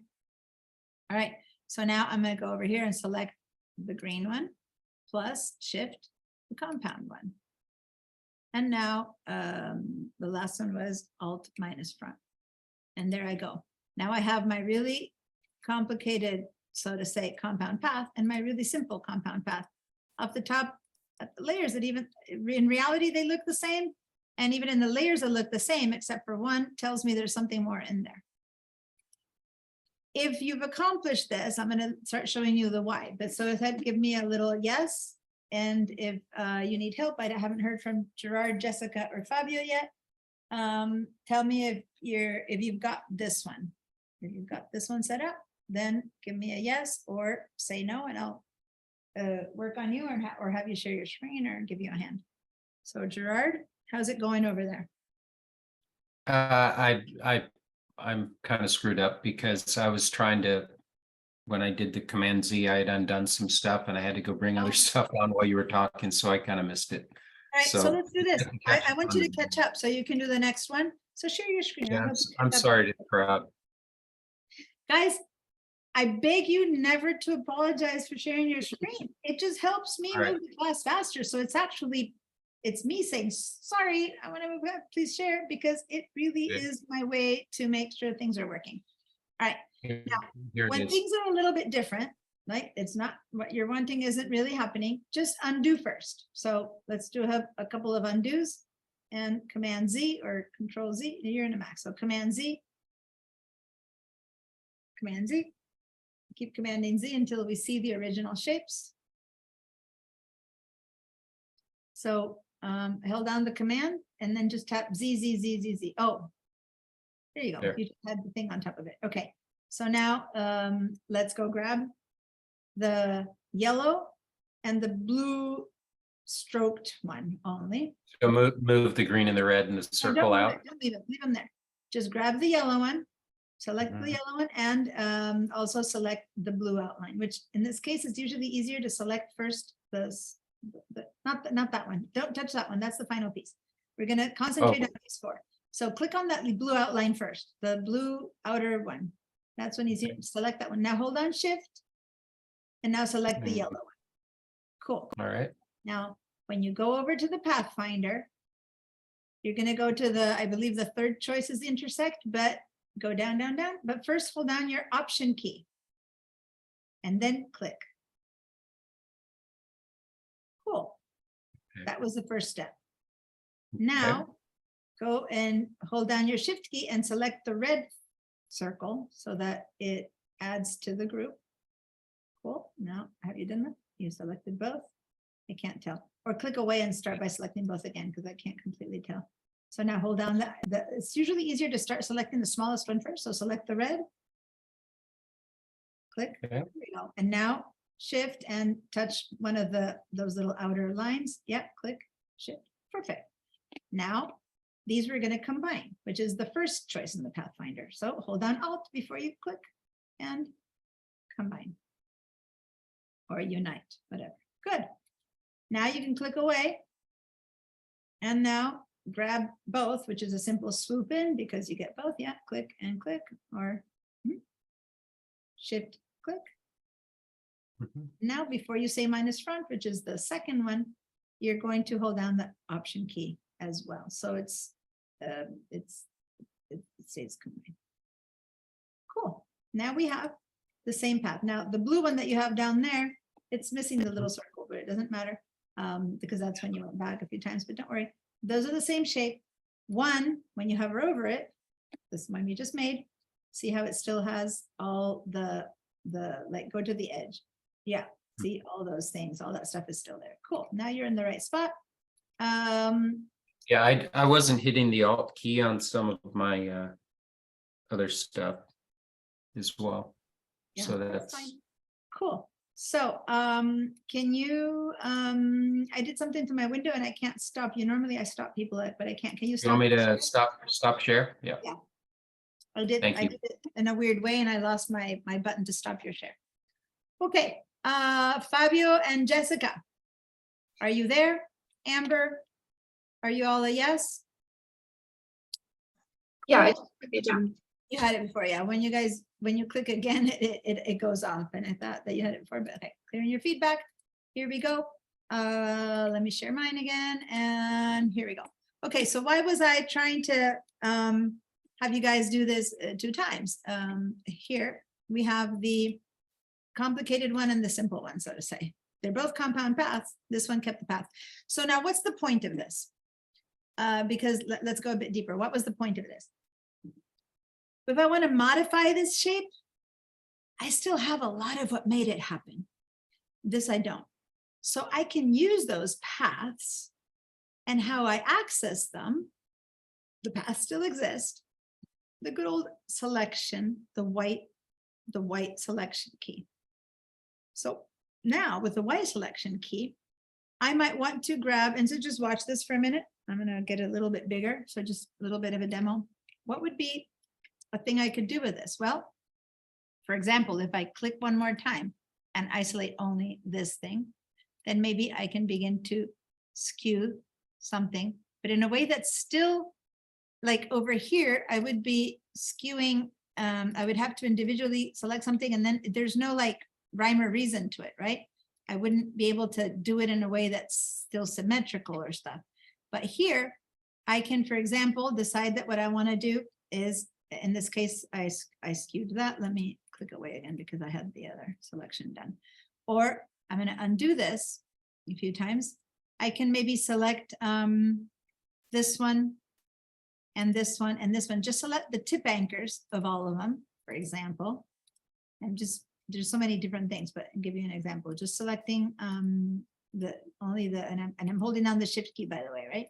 So I'm selecting every one of the tip anchors. Now I can move them all, for example, in one direction or another, right? Or I can move them up or down. See how what I'm saying? I have ways to modify this shape based on shapes that here they're lost to me and they still become symmetrical. Does that make sense? I can decide to make them all. I can decide that I want the, I'm going to click away again and decide that what I want right now is, hold on, I need to first select the shape and then go to the market.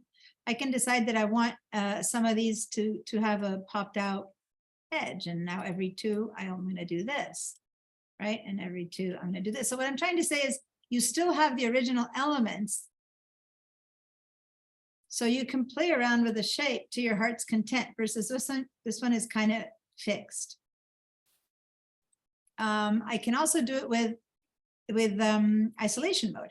I can double click, double click, double click, double click. And what's happening, well, actually, since it is one group of double clicks not working, but I can use the layers. I can go ahead and select those and just use individually one of these and like go over here and say, I only want to touch this thing. And that was the original inner circle, right?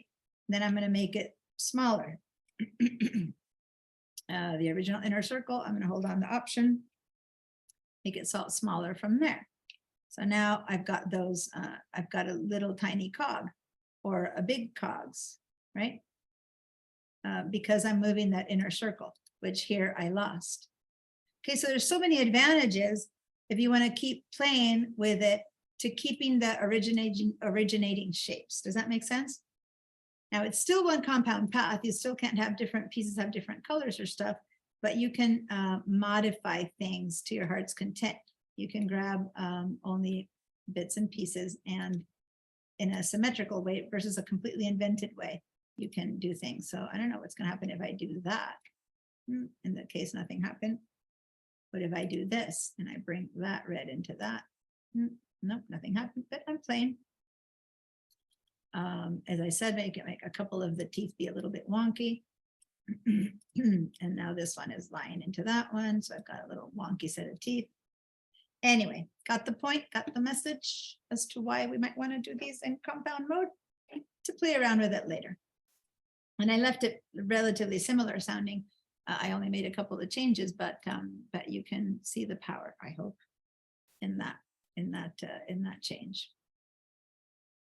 Any questions? If this worked, if you were successful at what you were trying to do, let me know. If you actually this didn't work for you and you need a bit more, you can even grab the handles and change the curve. You know, I mean, There's no end to how much you can modify this at this point.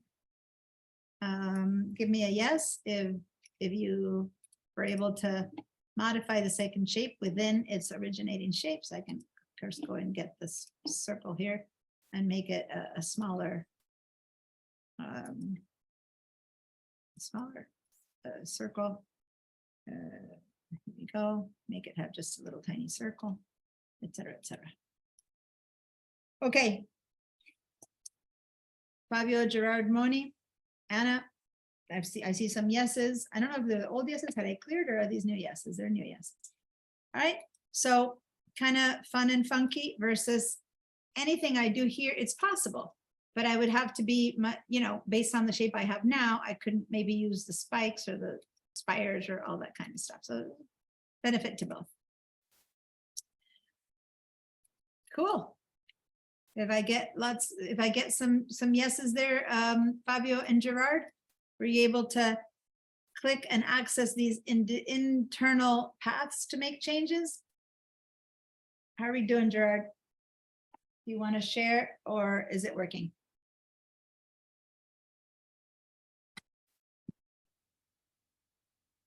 I got it. Cool, perfect. And by the way, I really want to remind you, I'd rather not have to, I don't want to make you feel bad about sharing or not sharing. If you want to don't share, don't, but I'm happy to give you a hand to continue. And whenever someone asks a question, 99% of the times it helps the next. Oh, I'm looking at my camera. My camera seems to be going in and out of focus. It's weird. I think when I moved it, I did something weird to it. Anyway, all right. By the way, I've done all this stuff and I haven't saved yet. So let's go ahead and save this one. If you did create a new one with me, some of you might already still be working on the original one if you didn't create a new one, but I'm going to go ahead and save it because I want to call it. So this is cog compound dash pathfinders. There's just different things we're doing with this, things that I'm learning or doing with this. And say save. Oh, is it already? No, that must be a different alarm. Is it ready? Time for a break? Didn't go much time. Didn't go by, did it? Just make sure that my alarm is working. Wow. And I work all day long. I lose track of time. It is almost time for a break. So let's work on this first, though, and then when we come back from the break, we'll do something else. So head over to the one that was still in good shape, and if perchance it's not there yet, go back to the original, copying it from there, whatever. Let's get another one of the individual ones.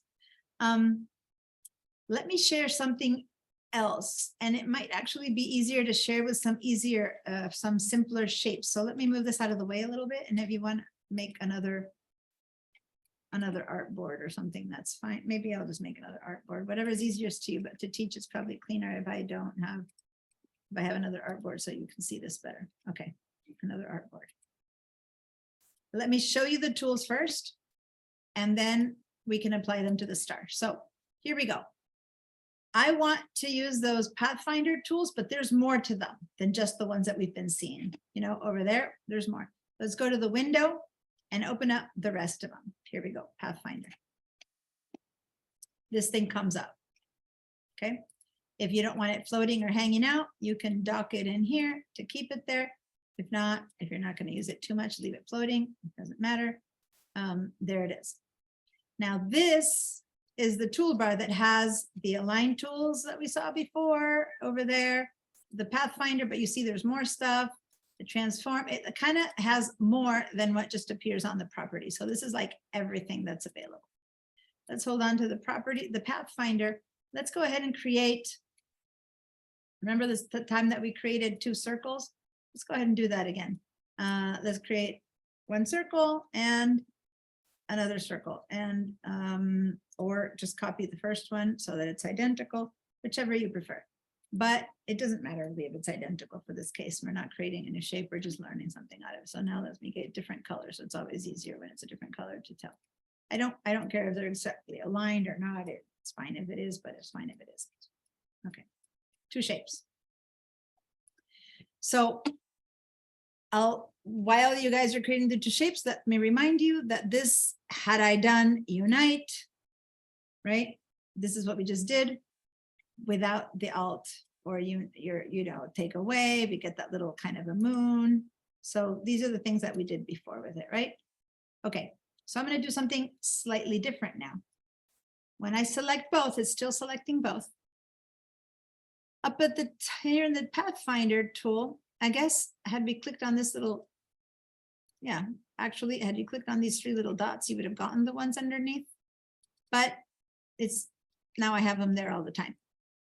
Those were really called shape modes, interestingly enough, in the Pathfinder. And these over here are called Pathfinders, because this is, you know how we made those into compound paths and got all the original shapes? Well, these use those originating shapes to cut the object apart. So let me show you what I mean.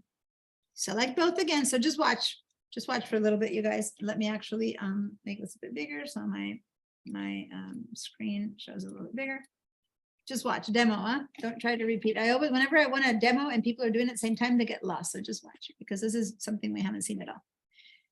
Similar to this one also seems to be similar. Unite, like the shapes kind of are similar, but look what's going to happen. That one was called unite. This is called divide. I don't know if you can see the tool because my mouse is in the way, but it's called divide. Let me click on it. And what do you mean divide? I look at it and nothing seems to have divided too much. But, and this is the key, I'm going to click away. Now, when I go back to select, let me see if that can, if you can look at it in the past. There we go. Look at it in the paths. Where did these three shapes come from? There's three shapes now. Come on, I had two circles.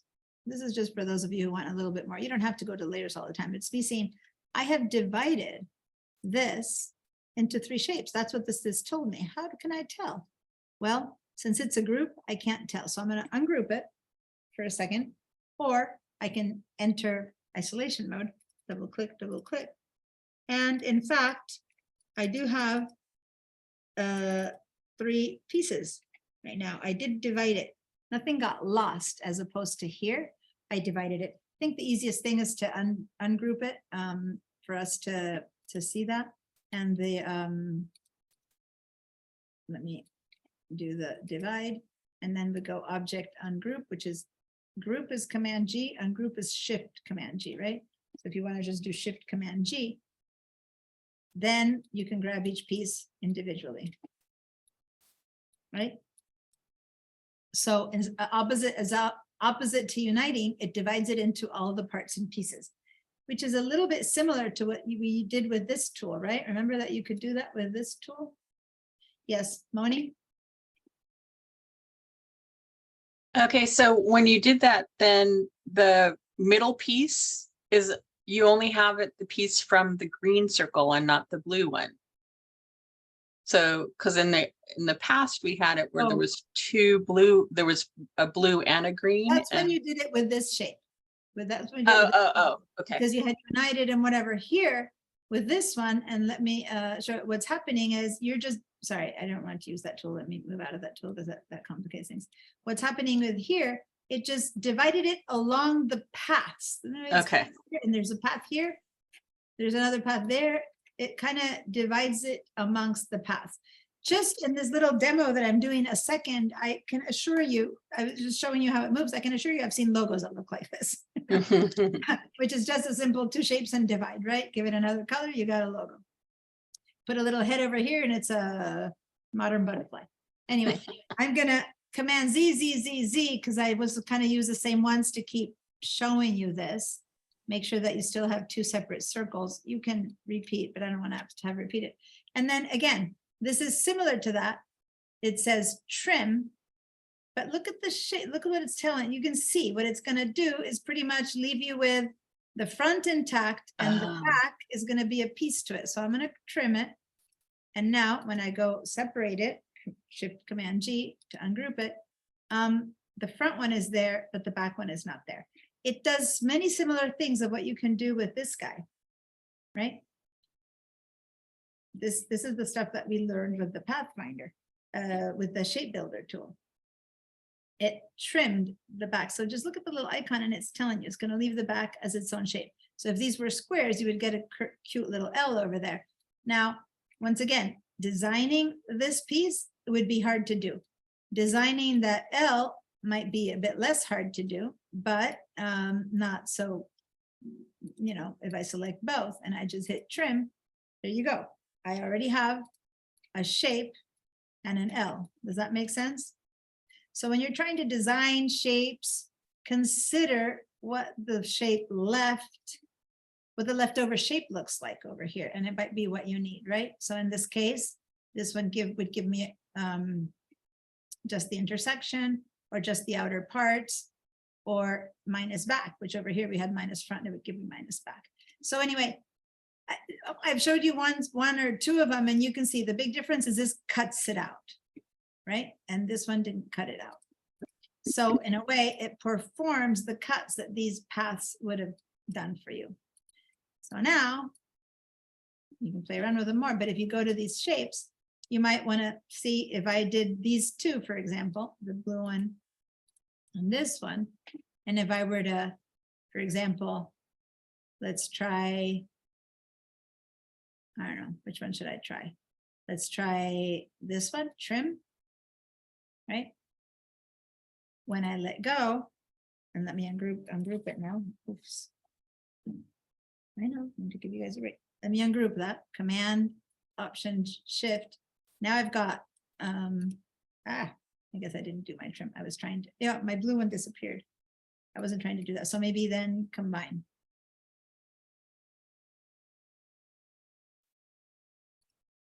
Okay, so then when I ungroup it, I'm going to be left with different shapes. I'm not saying that this one in particular is going to be a useful shape, but it's different than the kind of stuff that I had before, right? Let me ungroup that again. I had only used the bottom two. Let me ungroup that. And now I'm left with these little pieces that I didn't have before, right? Because it's not just the shape, it's the little pieces that get made out of them. And if I'm just showing them to you, but if now I go ahead and select the star and get rid of the star, then I'm left with these shapes. Or if I select the star, the tips of the stars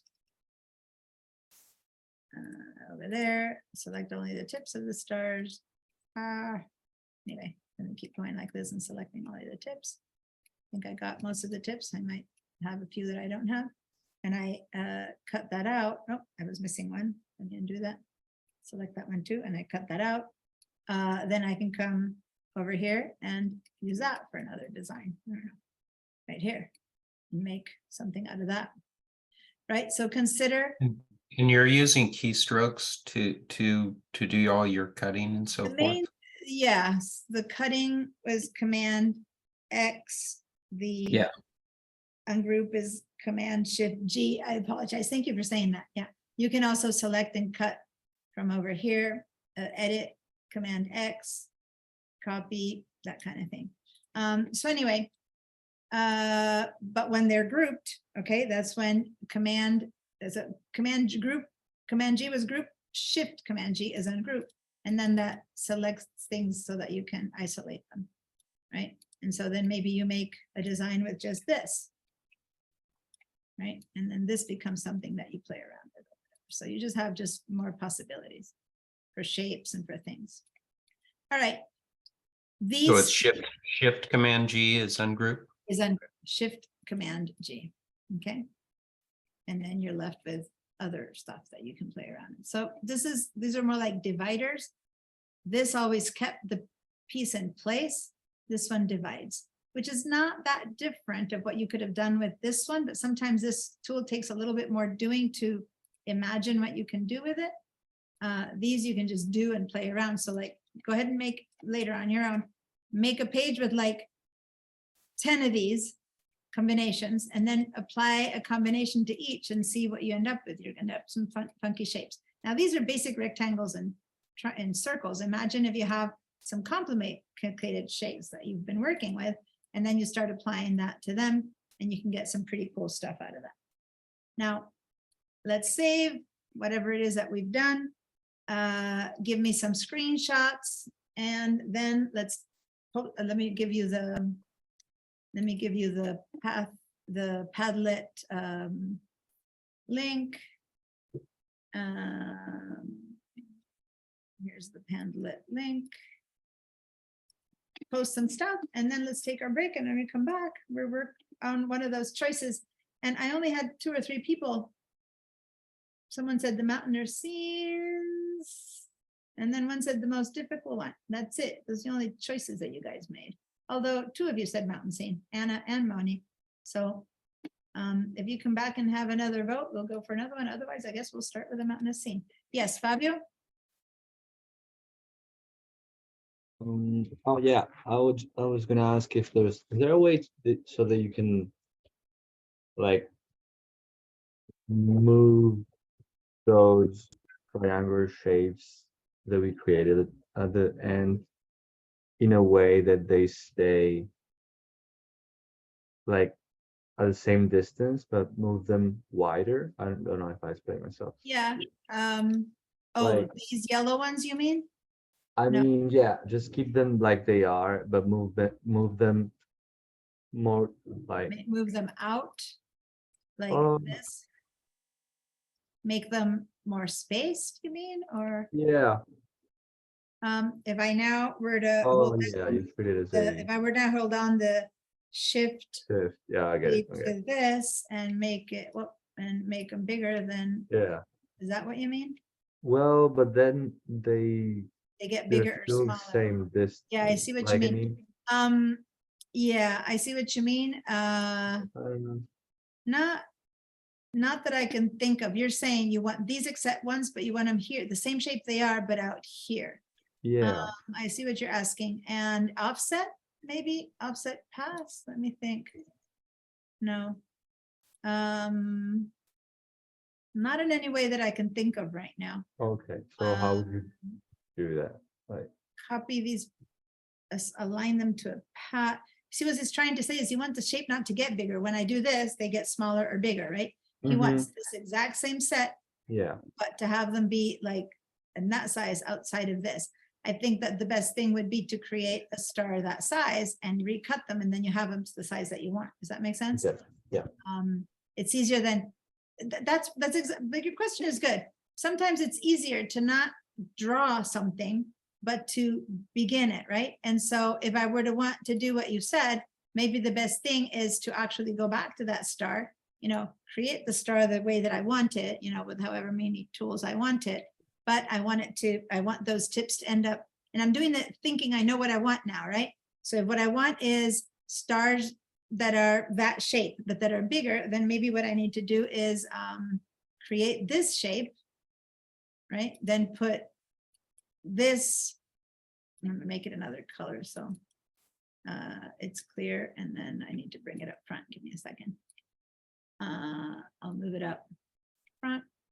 Okay, and then I put these two together, align and align, but I make my inner circle much bigger, right? So then when I'm done, so if you wanted the same size of those yellow tips, but more separate, right?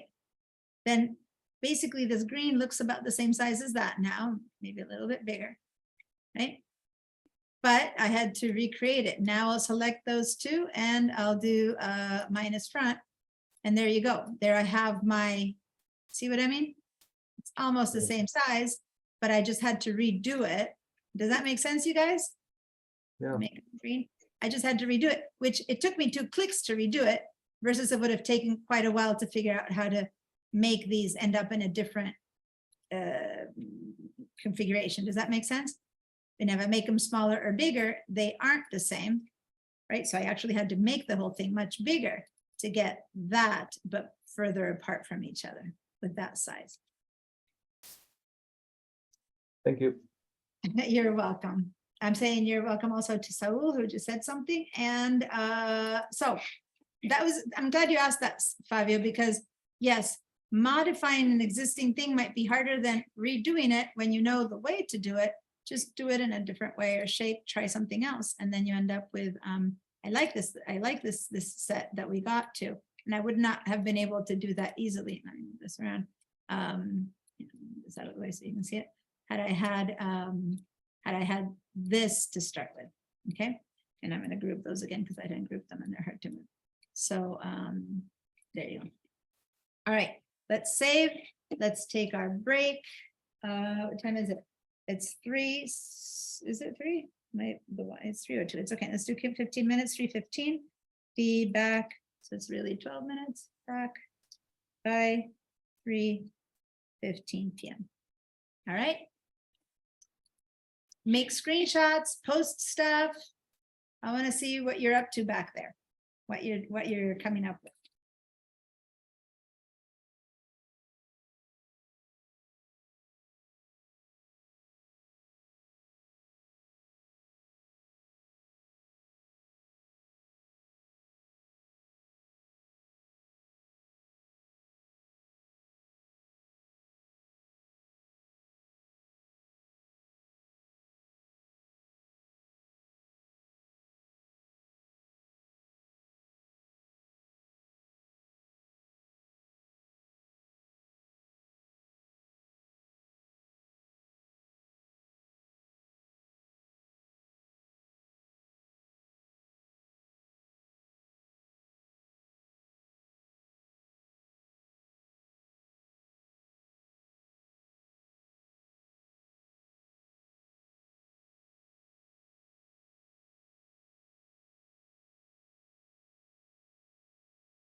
Okay. Hi, guys. I'm here and I've been here, but I'm answering some emails. There's so much going on at the end of the year. Cool. I get so many things happening to make us work. Is everyone here? Give me yeses if you're around. Let me know that you're live and and ready to go. And let me share my screen. I tremble going into my, and I sometimes tremble going into my emails because next thing I know, there's 85 new things. Last day of the session is quite busy. I had this open from the morning. I might have already shared it to you guys for the ones who came in early. I don't know, but the tab was open. And if so, I just wanted to remind you, stop me if I've already reminded this class, but these are the summer classes. I think I did because I said that these might be the ones that are more interesting to you. Did I say this already to you guys? Yeah. Okay, good. That's why I'm saying stop me if so. Other than that, here's the work that you've all been posting. Thank you, Jessica, that you're posting some of the work from done before that you've been catching up on. So yay. Or maybe you had done it, but you hadn't completed it. And yeah, so these are all the little fantabulous concoctions we've been creating. Oh, cutie pie. All right. Cool. Let's go over to Bridge. And now, most of you chose, I mean, I didn't see anyone else choose anything else in the chat. So there's two choices for mountains, and the one that Fabia said is the most difficult one.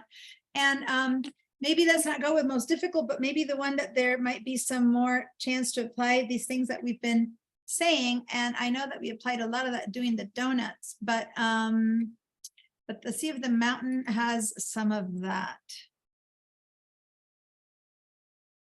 Yeah, I mean, not really.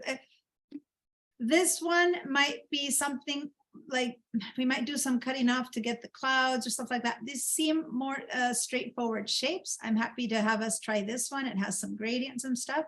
And since only 2 of you voted, we can do that one. My choice to try some of this stuff that we've been talking about might be more the donut or the birds, where we might need to create shape, mainly the donut shapes out of other shapes. Now this takes a long time to do, so maybe not just the shapes, but maybe like the car, or maybe try a car window, because to get all of this done, we had to do a lot of compound shaping and pathfindering and stuff like that. But maybe it might be too much for a little half hour. If anyone wants to, I'm going to do two voting things. So now yeses or nos, only 2 yeses or nos. So yes, mountains, give me a green. No, one little part of the donut, like the car. And hands up, bird. Hands up, bird. Yes, mountain. No, part of the car. Give me some. I think whatever's harder. Yeah, well, yeah. So yes was mountain, 2 yeses, 1 no, which means part of the car, and no one said bird. Gerard, Jessica, Moni, give me a little vote. You said harder. Come on, choose one. None is harder. There's different learnings. You had, you had asked for mountains before, so say mountains. Yeah, mountains are great. 3 mountains, 4 mountains. Okay, lots of mountains. So good. We're doing mountains. All right, here we go. One thing about this that is good that I haven't shown you yet, this file, if you look at it, it's an SVG. An SVG file would be what you would do. So actually, I'm glad you chose this one because I haven't shown it, is what you would do as an output from Illustrator if you want this to stay as a pure vector path file that you would upload onto the internet. If I double click on SVG, it doesn't necessarily open up because it's not an Illustrator file, right? In Illustrator, because it's an output from Illustrator. So what we can do instead is place it into SVG, or be okay that what it says is that paths will be lost. Okay, let me undo that again. It told me, I don't remember exactly the wording, but paths will be lost or something like that. What's happening is that we've already transformed it into SVG, which, by the way, SVG is just command, it's just code. this file is really a bunch of code that if you were to import into HTML into something that makes a window, it would be a whole strip of words that are code that the browser will interpret as into this paint, into this art, right? That's what SVG will be. It's not really the art itself. So when we try to bring it back into Illustrator, it has to retranslate it back into, you know, Illustrator kind of mode. And so it kind of seems to have warned you that it lost some things. Doesn't matter, because all we needed really is even a little JPEG. My goal is not to have you use any of the work that's here, although you can kind of see some of the compounding paths, but that would be kind of cheating. My goal is for us to have to create it from scratch. Okay, so let's go ahead and create a, I'm gonna make this more like a, let me do a screenshot of this and I'll show you why in a minute, because I really don't want us to work in here on this. I would prefer us to create a new file. I don't know if the proportion of 8.5:11 will be fine. Let's do it, because the portrait, right? And yeah, maybe have two so that we can, what I like is when I create an element, when I create a shape, a piece of art, let's say many pieces, I'll have 2 or 3 artboards where I'll go into those and create the little tree, then I'll bring it into the front one. I'll go and create the little mountain and I bring it into the front one, right? So even though we're creating one piece, let's start with like 3 or 4 artboards to have space to make create our shapes, okay? And then I'm gonna say, okay. And I'm gonna paste, oh, I guess I didn't copy it. I was gonna copy this as a little, oh. Hello. Okay. I guess it doesn't let me copy from the clipboard into Illustrator. Good. There we go. Lesson learned. So I'm not going to copy it into, I'm just going to copy it into my computer and then I'm going to place it. So I'm going to say file place. And I'm going to go get that little screenshot from my desktop and bring it in and just kind of drop it in there so that we know that this is kind of what we are trying to achieve. All right, you guys can do that or not, or you can just keep the other one open, but I don't want you guys to try to use portions of what we have there, right? Here, maybe I'll put it in here and then we'll start creating it over here. All right, now some of these things that we'll be creating, let me just dock this in here, would be rather easy, the background, the stuff like that. So we don't have like 100 hours for this, so I'm gonna start by creating some of the easier things. Oh, I see a hand there, Fabio. Oh yeah, no, I just wanted to say that I don't know if it works. I mean, I guess it works that I exported it as a asset, like as an Yeah, asset instead that's of true. screenshotting. That's true. That I would didn't work. even know it worked. I just I tried. don't know, it works. I just wanted a little visual representation of it, but yeah, you can export it as an asset and then it turns into I don't know what you did. Place it, JPEG, PNG, whatever yeah. way you export it as. Okay, so here we go. Let's do this.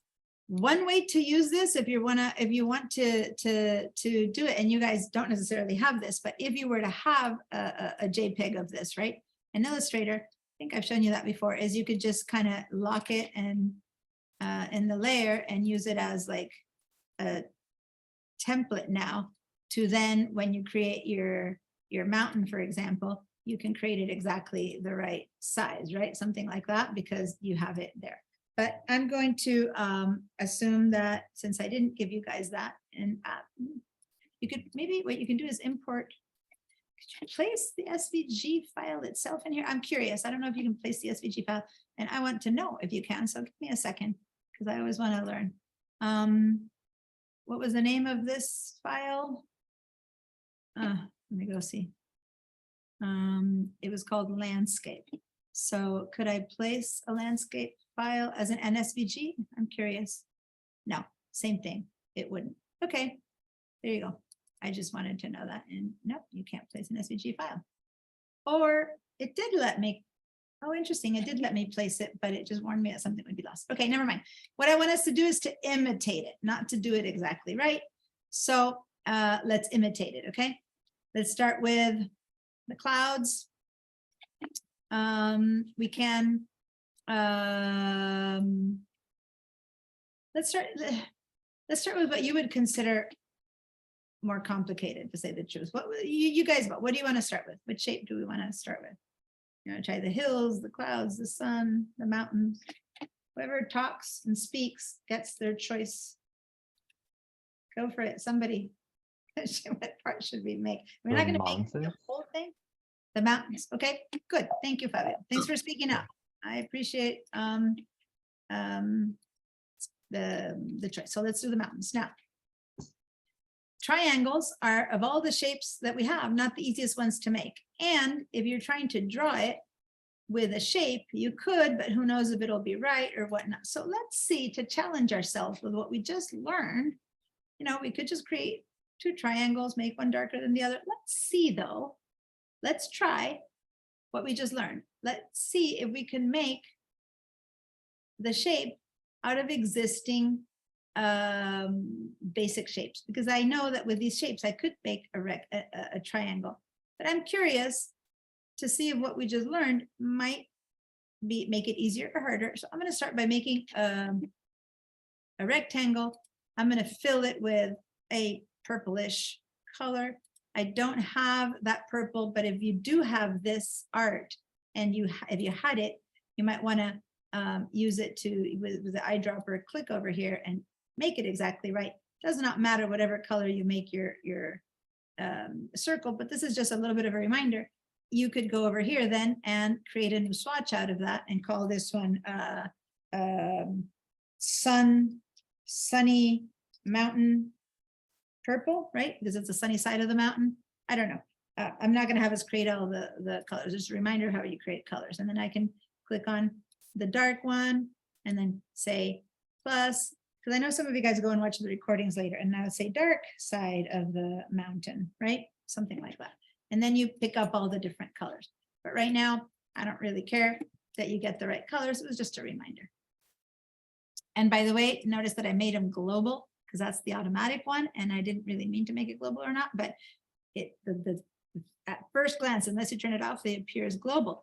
Now, the good news of that, of leaving it global, is that when I make the second one, and then I decide, really, I want my mountains to be green or orange because it's fall, then if I change the color, all mountains painted with this color would turn orange, right? So that would be an advantage to making them global. All right. So if I have this shape, I'm wanting to think about that shape and see if I distort it a little bit into something mountain-ish.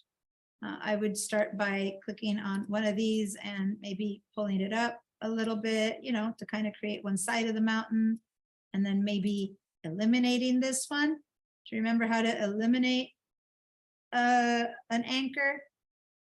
If you want to eliminate it, you might go here to either of these tools, but since this is angled, let me go ahead and do it with the pen tool. And when I hover over the existing pen tool, boom, I got rid of it. So I went from one square into something else pretty quickly. Now, I don't have the hills yet in the way, so I'm just going to create them as 2 rectangles. And then when I put the hills in front, that'll kind of cut it out. So I'm just going to make this shape. And then I'm going to copy and paste it. And then maybe make sure that my my tip coincides. And then I'll make this one a little bit bigger. Let me color it no, this is the darker, so that's good color. I'm going to color this other one the lighter purple, right? Yeah.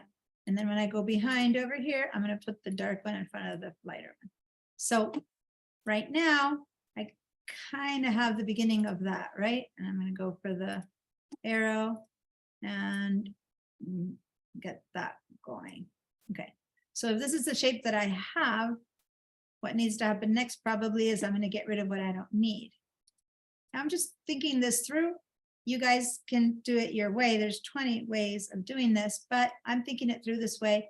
I'm going to select both of these, use my good old Pathfinder tool to get rid of what I don't need. Whoops. Select them both. And I guess I didn't intersect them enough to get rid of only this piece. Nope, so I need to intersect them better. That is not intersecting with this one. Yeah. So now if I select them both, I should be able to just get rid of this little piece. There we go. So there's like the base shape for my mountain.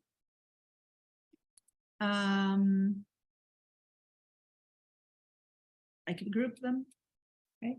So that they now move as one. Before I continue, anyone need a bit of help with this? You could have just grabbed a pen tool and gone and right? You could have just done them, but I was trying to use what we learned today to create these shapes, which is basically make some basic shapes and then cut off what you don't need. And I use the Pathfinder tool. Any questions? You want to let me know if you made the mountain? Give me a yes.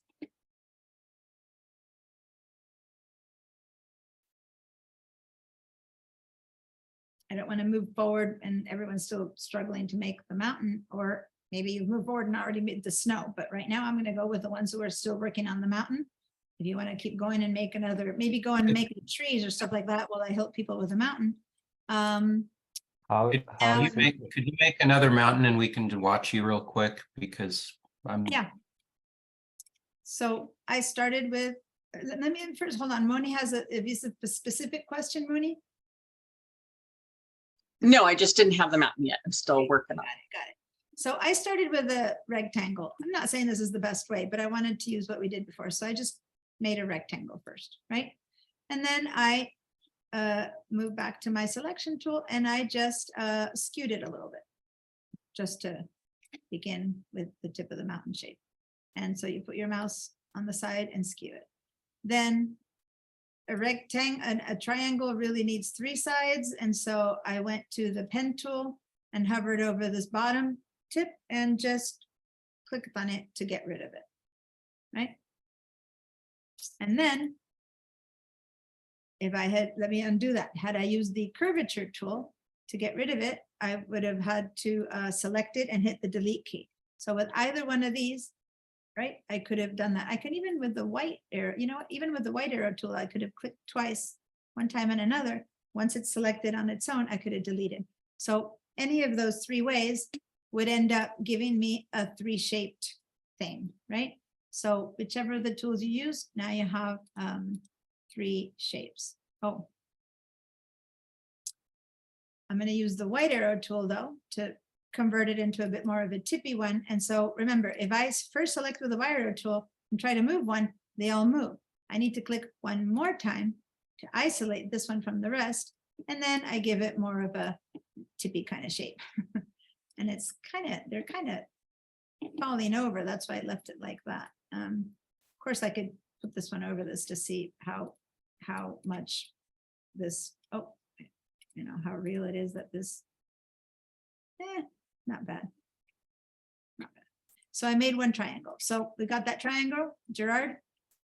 Yep. Yes. Thank you. And then I just copied it. To say the truth, I did a copy paste or hold down the option key and drag out to not have to do it all over again. But then the first thing I did is I wanted to join my 2 tips, right? So to do that, you can, again, I can just kind of note that I'm going to have about that inclination, make sure my 2 tips are together. And one thing I didn't do, I did this from afar, and I'm not sure if I approached that, if I really got a good tip. So you might want to just like get much closer to do this portion, because see, from afar, it's hard to tell if you truly are aligning them. And now I feel like I have aligned them. If I go to the first one, who knows if I had really aligned them. But this one is going to be the bottom one. And so it's going to be lighter. I don't care if I make them purple or not, but I'm just going to make it lighter.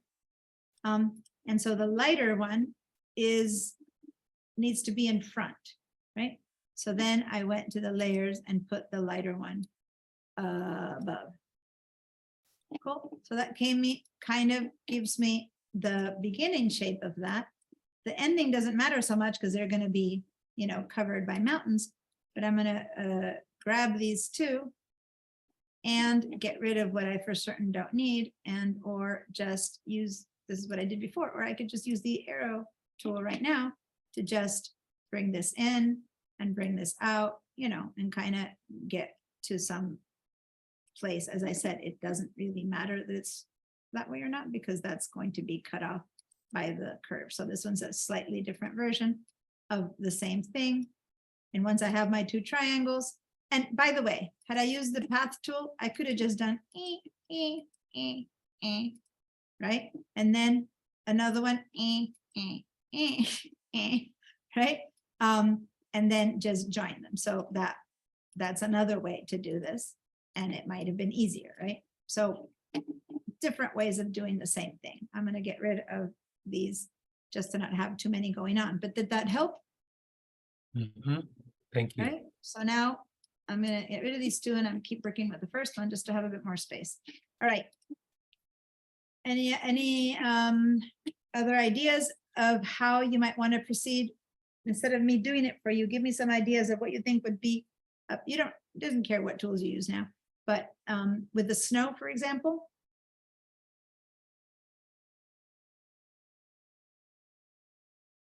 I can tell you what I think might be a good idea for the snow. But does someone else want to tell me maybe first what they think might be a good idea for the snow? The pen tool, Okay. Pen tool.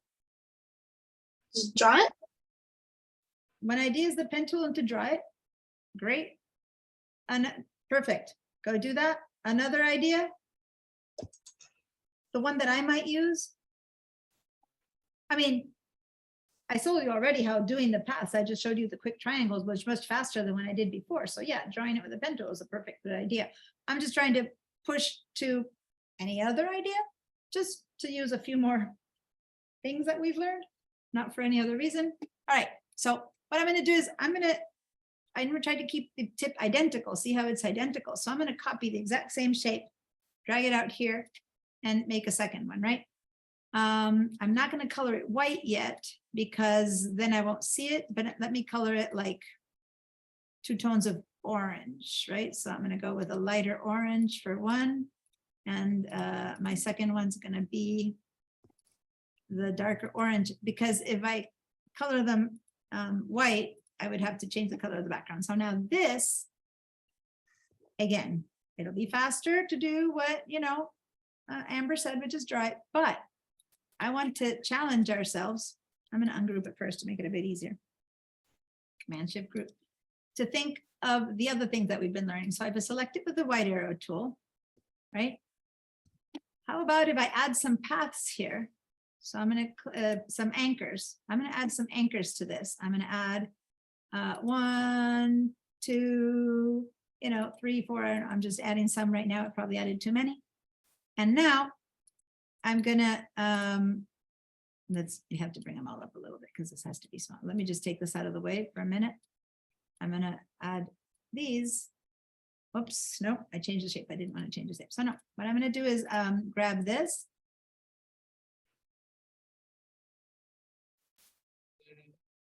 Pull it in. Pull it out. Pull it in. Pull it out, kind of trying to imitate that. I think that's all. It was 1, 2, and then in the end, the rest was done. So maybe I'll get rid of those extra ones. Yeah, that looks good enough, right? So basically, I will go up here and I'll using the same tip so that I don't move the tip from its place. I'll just go in and, well, come on, do I have that? Oh, I left one more. I'll go in and I'll move all these guys up. And so my goal was to not change the angle, and I'm still changing. So now I just go put it over this. When it's over this, it's easier to see what I'm doing. And I'm going to bring that up there, bring that in there, bring that in there.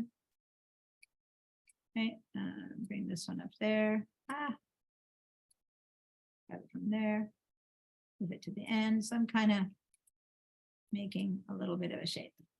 Once again, drawing it is easier, but not everyone is good at drawing. And this is just moving paths from existing shapes, right? So that's about right. I'm gonna fill it with white now.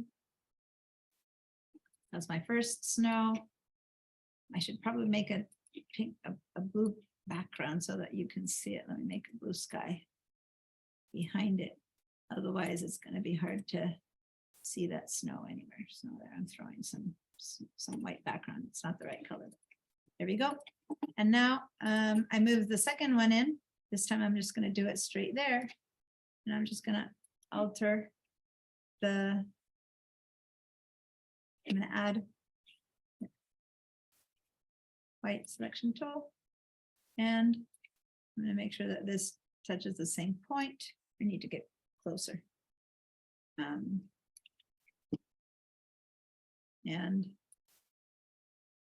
selection tools. And start moving them in. I think that did that. I'm trying to remember. I think that's, I don't have it visible right now, but I think that's how it is. Get rid of this one. Now let me pull out. Is that about what they show over there? Yeah, and I'm gonna make it a light gray. There we go. All right, so now I have, whoops. Now I have my first mountain. I'm gonna move it a little bit down so you can compare it to that one. And yeah, I think that would kind of work, right? And again, I did it without altering paths, but you could have easily, oh, this wasn't white, it was actually a light gray too. So let's give it a light gray, and then this one a little bit darker gray. So they're both a little light gray. And there you go. Let's group it all together. I don't need this blue now that I see that it's gray. And make a group. And here we go. Now, by the way, in the layers, I should have probably grouped the two snows together because these are already grouped. So let me get one snow, another snow, and group them. And then group the whole thing. So now if I go to my layers, I have one thing called, and I can call this one mountain, right? Mountain 1. And if I open it up, it's got the snow and the mountain part to it. And it's one group. So now when I select it, I just move the whole mountain. Okay. This obnoxious blue was driving me crazy. Let's go for a lighter blue. That's probably better. Jana, sorry. How do you, can you create an anchor point from the selection tool, or do you have to go to the? No, Oh. no, you can only modify them. You can't Oh, create okay. them with the white zero tool, which is why it's better to mod. Like the best tool, if it weren't because it's all straight lines, the best tool to start from scratch to create this would be the curvature tool. But with a curvature tool, you need to remember to double click each time that you make a shape, so that if I were to just double click, double click, double click, double click, double click, double click, boom, there I made my snow. I color it gray, and boom, that was kind of much faster, right? But the whole point about the good news about this is that you can then, with the same tool, so you stay in that, then you can actually pick it up and modify instead of having to go from one tool to the next. So yeah, the curvature tool is really comfy. So here I kind of got the shape, right? And then I would have put it on top with the snow and modified it. If you're good at drawing, once again, drawing would be faster and then creating it from paths and stuff. But I'm also trying to get you guys to remember a little bit other options, because there's really, and I think that's about what snow would look like or something. And I would have to put it up there, right? And this one I created from scratch, right? Versus the other one that I made a triangle and started adapting, but both work. Thanks. All right. I'm looking at the time. Yeah, we've got some time. Okay. So there's one mountain.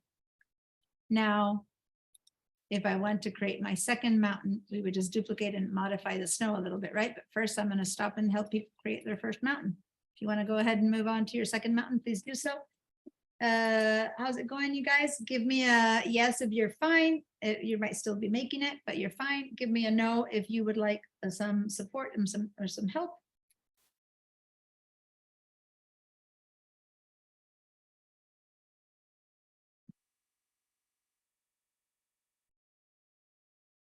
Okay. Right. So Fabio, you didn't answer, but I'm assuming that since you were asking me before, you don't have a question. I'm going to do it again. I do see a little line there, but I want to make sure that it isn't, since when I first made this one, I was far away. I'm just curious to make sure that my tips are actually touching. And yeah, looks like I did have them touching. You want to always approach, like this snow and this snow are supposed to be the same one. So approach to make sure that you did actually put them together, right? Because when you're far away, maybe these didn't touch when you first made them. So just zoom in to make sure that they're working. Yeah, so now this one is done. To make the next one, maybe I'll go ahead and expand this to the whole background so that it stops being a problem. And let's, I'm going to lock this one so I don't have to, I can forget about that sky. There we go. I've locked it so I don't have to consider it a thing anymore. And now to make the second one, and by the way, I made it bigger than that, but later I can modify it. But now I'm going to copy this exactly, right? Because really all this is a different snow, right? And if I copied it exactly and I have two mountains, right? Maybe I'll call the second one Mountain 2 because I had called this one Mountain 1. Call this one. Maybe I won't see the name Mountain 2, so I'm going to actually go 2. I'm going to actually put the 2 in front because it's harder to see the Mountain 2. It's so small. I'm going to call it second mountain. So that's my second one. Now I'm just going to target the snow. So I can just go in here and just select the snow only, right? And oh, so I have a duplicate over here. Oh, I made 3 mountains. Okay, I'm gonna delete the middle one. Okay, so now I'm gonna target the snow by selecting it from layers. I could have just double clicked also. I could have done that. Or I can select them from here. Again, trying to show you different ways. Now I've isolated the first snow. And let me see. How does it need to look? It's a bit more jaggedy. So it starts that way and it goes in here and it goes a little bit there. And of course, we're trying to imitate this painting, this art, but if you want to make your own version of it, please do so. But here I need another tip. So I'm going to add 2, 3 anchor points to create another tip. I'm going to grab that middle one and stretch it down. Oh. No, this one. And stretch it down. And then this one goes a bit higher.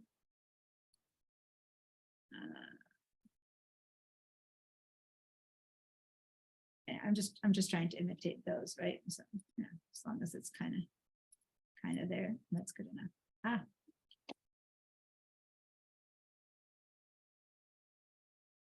Closer to that. This one's a bit bigger. Anyway, I think this one is a bit smaller. Anyway, something like that. There's my second dish snow. And then the third one, which is this one, looks like it was almost the same, but it just extended a little bit lower. And this one is a little bit less angular. So there we go. Now I have my second mountain with the second type of snow. And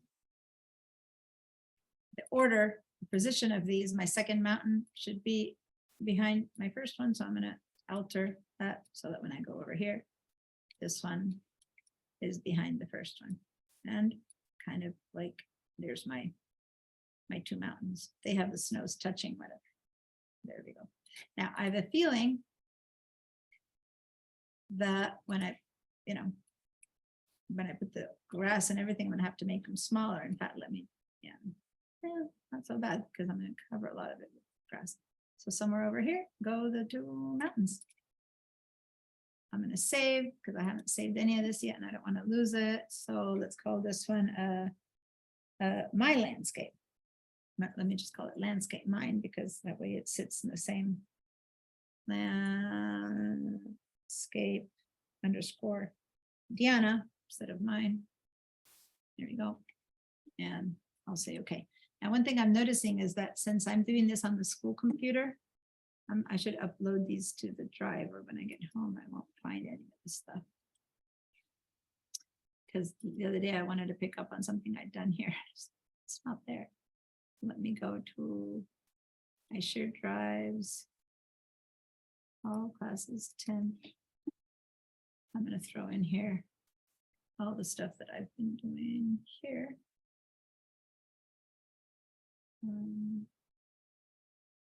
Illustrator files. Sorry, this is just me trying to make sure that I don't leave a lot of files behind because I'm not coming back here until the fall because I'm done with Illustrator. I'm done with this for now until I get home. So I'm just uploading these things. That's all.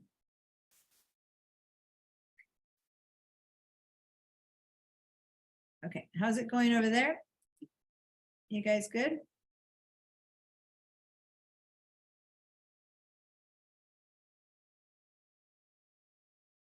I think I'm gonna need to go step by step with the recording. Yeah, yeah. That's good, that's good. I demo it, some people run on with it, and then the point is that I want people to move forward if you're good, and if you're not, I will just one by one do it. So, but maybe at this point, the good thing would be for you to share your screen so I can see Okay. point I can give you a hand with. Should be okay with that? Yeah, sure. It's yeah, I end up making my own versions. Oh, but that's fine, guys. You don't need to be exactly right. The reason I say do the same is because your challenge is to do something that is not No, the I'm trying to do the same. It just it ends up being. That's fine. So I'm looking at your layers here, over there. And it Yeah. looks like you have, let's turn off the eyeball on the different pieces just to make sure. So go and turn, Which one? yeah, all of them for now. And let's one by one, start going down there. So now turn the, okay, start with the bottommost one, which, yeah, okay. So that would be like your shadow side, right? Now turn Yeah. this one. Okay, now first of all, there, see how the tips are not touching? So Yeah, that's let's because start I with I adjusted things to make it that. work. Let's start with that. Go ahead and Okay. grab that from there and let's make those tips touch. There you go, right? Now, the only thing I did differently than you is I went ahead and cut all of this stuff so that it looked like one, but you don't have Yeah, to. so my cutting part, I'm not getting that correct. It doesn't, it's unnecessary because we're gonna Okay. put hills over it, right? So Okay. why bother? Good, those two are together. That's the mountain. Select both and group them. That's Okay. probably the hardest part because when you have them all separated, things begin to happen. Lock the background so that you don't mess with that one. Yeah. And now you've got these two grouped. Perfect. Now click away and then turn on the first snow. Yeah, that these are Don't oops. lock the snow, just turn it on. I- Okay. Now, what's up here is that there's a curve, but maybe we can just fix that, getting rid of that curve. So, It's- okay, all of the snow. By the way, it looks more snowy than mine. I like it that the snow is curvy, by the way. But the imitation of it was, but you can have it be curvy Yeah. snow. It's all right, you know. So I didn't do it the way you did it, and that's why it's yeah, the well, way you probably drew it with paths, right, with a tool, right? yeah, and then I cut it in half, and yeah, I did some weird things. So Go ahead and select it. Make sure the tips touch. That's the main thing. We don't have, I have to look real, and then move it to the left. So the only concern I have here, which is tiny, is the fact that you want the line to be identical, right? So Yeah. instead of like going back and forth and figuring out how to make the line identical, put the tips on the top together first. okay. No, don't, just make the tips look together. Good. Now go and grab the white arrow tool. Yeah. And now go select once and then twice that bottom one, and then just bring it in to align. And that's easier than trying to use the twist and twirl, because Yeah. you can do it to this Okay. one too.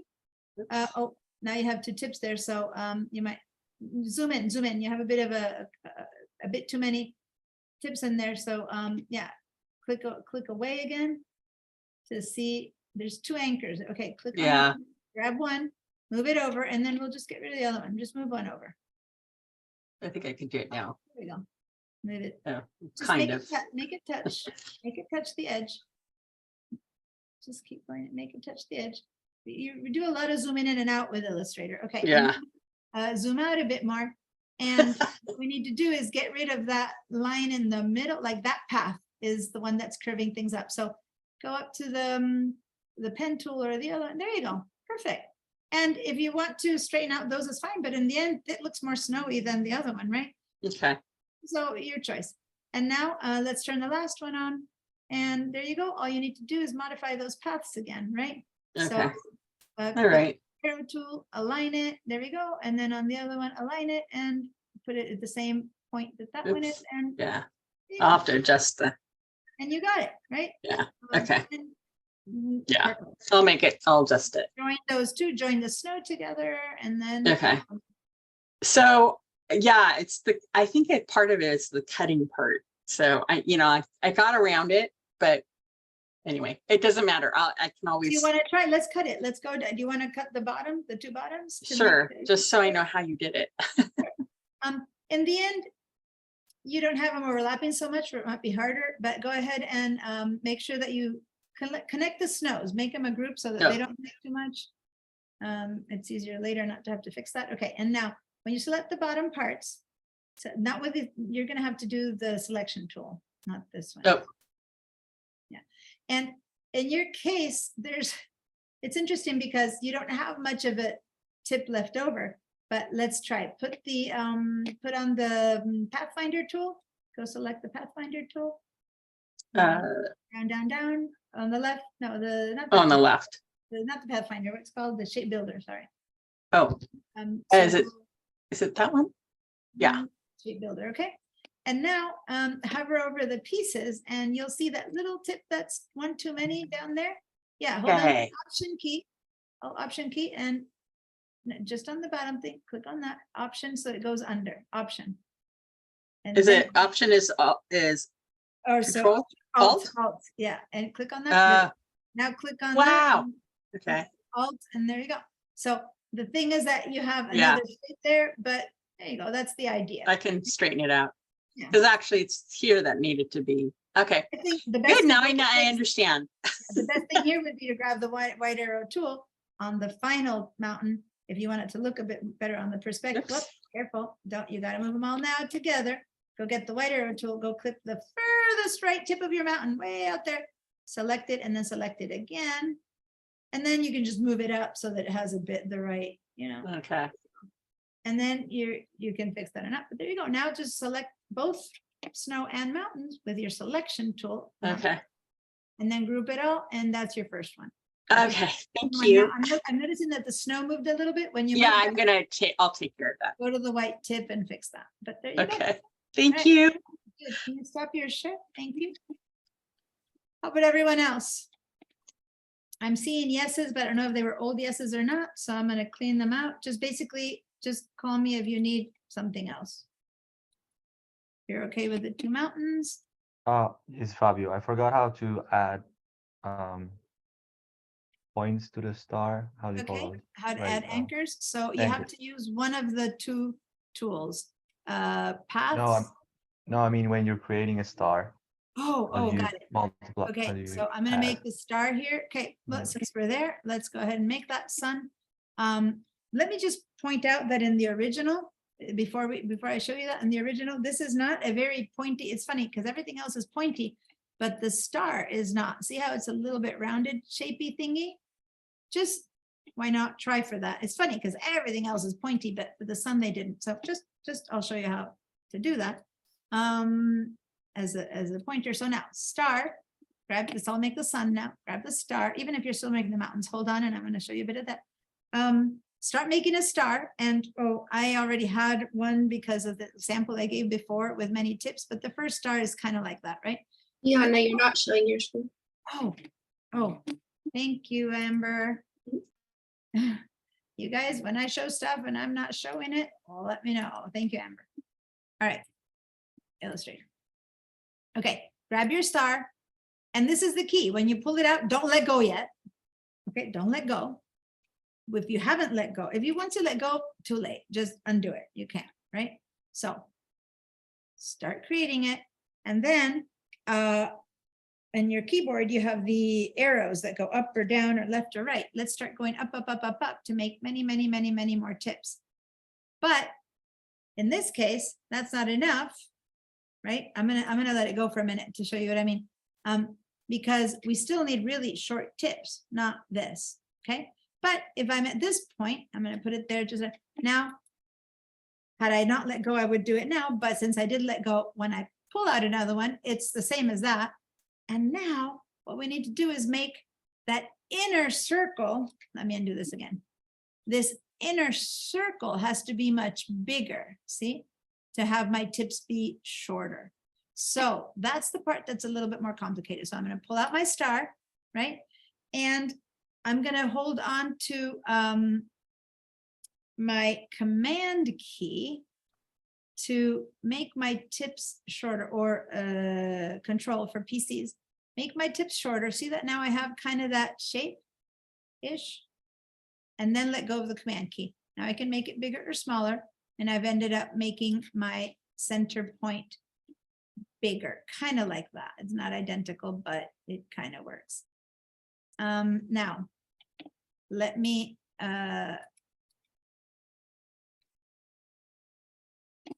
pull out a new one, because if I didn't really like it and want to do that, then I can hold down my command key again and make it. I think that they were a bit skinnier. It was a bit much. So the command key helps me make my stars tippier, right? But by making them tippier or not, I can also bring them in more, right? And end up having that kind of effect. So anyway, I'm going back in there. I might need to add a few more points. I think there are a few more points in the star. And I don't know, that might be about right. I'll try. I'm going to pick up, because I have the chance to do it. I'm going to pick up the color from here. And now it's got the same color. Now, the only thing that I can't do with this one at this point, the way it is change the curvature of the thing, right? Let me zoom in. But if I hold on to the inner, how do you call it? The white arrow tool, this circle appears, and if I just grab it and pull it in a tiny bit, it works on every single thing to soften it up. See that? How I got that little curvy. So let me do that again. This star was very, very sharp. So I have to move over to the white selection tool to get these little widgets that I never know their name, but they're the curvy making things. And so you grab one of them and pull slightly in and slightly out, and all the curves are turning. And so then you go up and down. Had you wanted to do only one, you would have to select again. But if you do it to one, and that's about, I think, what our star is like. It's a little bit in and out like that, right? And then I'm done with that. And then I have to just make a big yellow, bright yellow circle. So I'm going to go and grab my shapes and make a circle now. And maybe start by choosing that yellow, but never mind, make a circle. And now I'm going to do my best to do it from the beginning in the right place. I wait until my mouse seems to hit the center right there. And I hold the Option and the Shift, and I pull out a little yellow snow. But you could also, yellow center of the sun. But you could have also made it not perfectly centered, that select both and then just go align, and then you'll know that it's perfectly centered, and I'll get rid of that. Now this is huge. I'll select them both, group them, and make it a bit smaller so it just kind of floats there in the sky.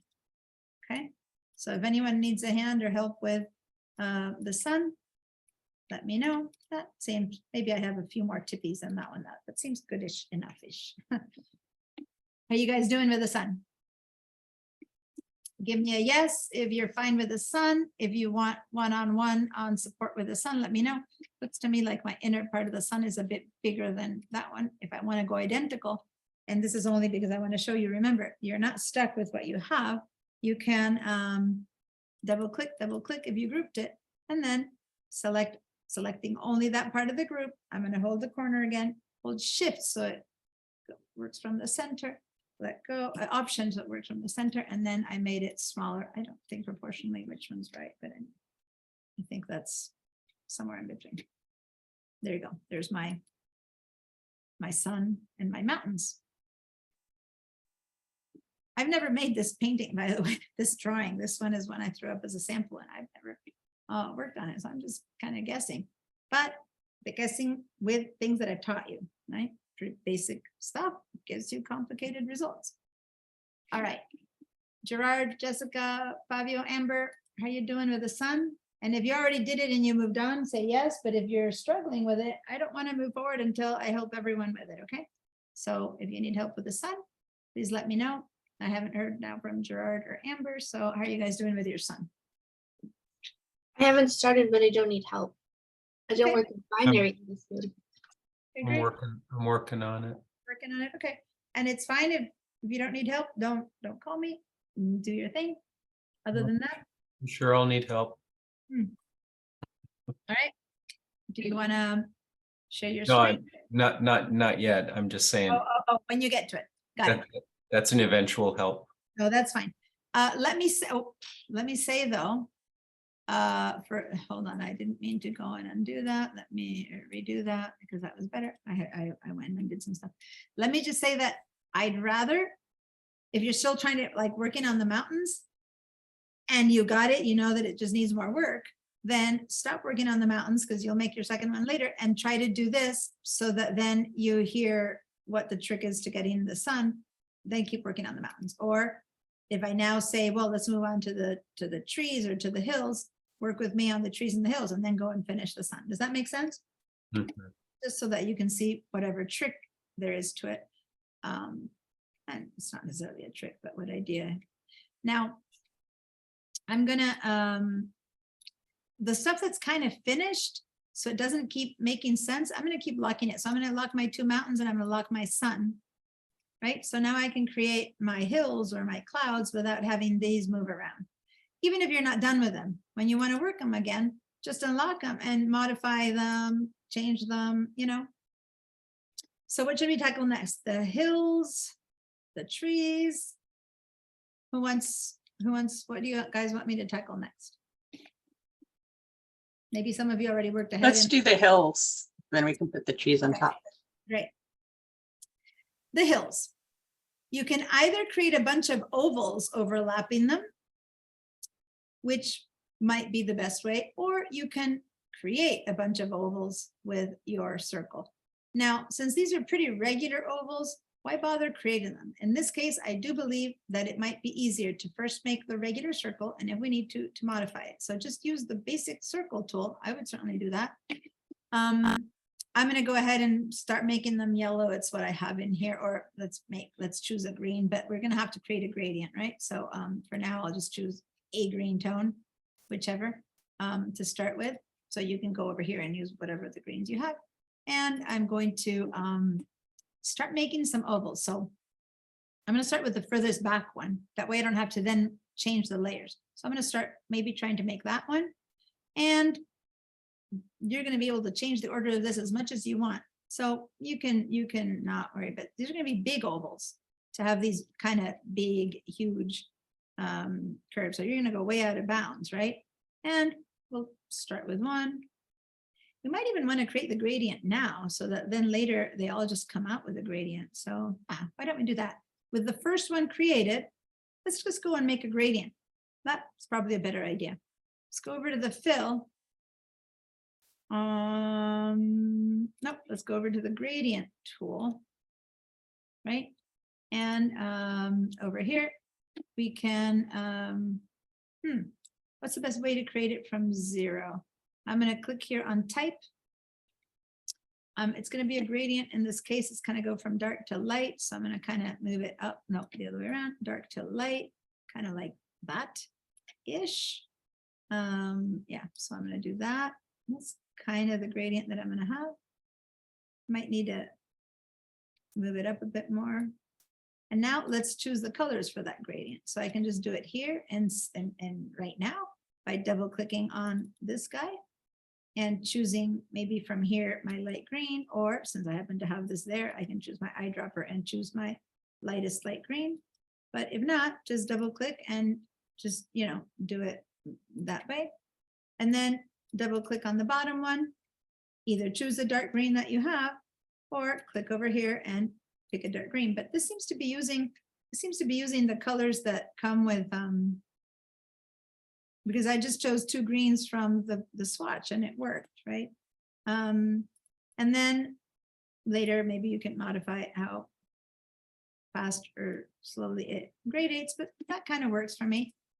The reason I like that is because now I can go over here and create that swatch, right? And new gradient swatch, which is going to be like hills.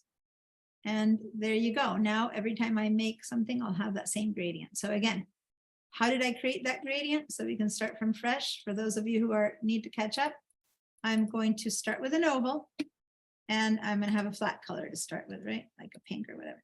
I'll make an oval. Now I want to make a gradient out of this. So if anyone missed out on how to make this gradient, just pay attention to this.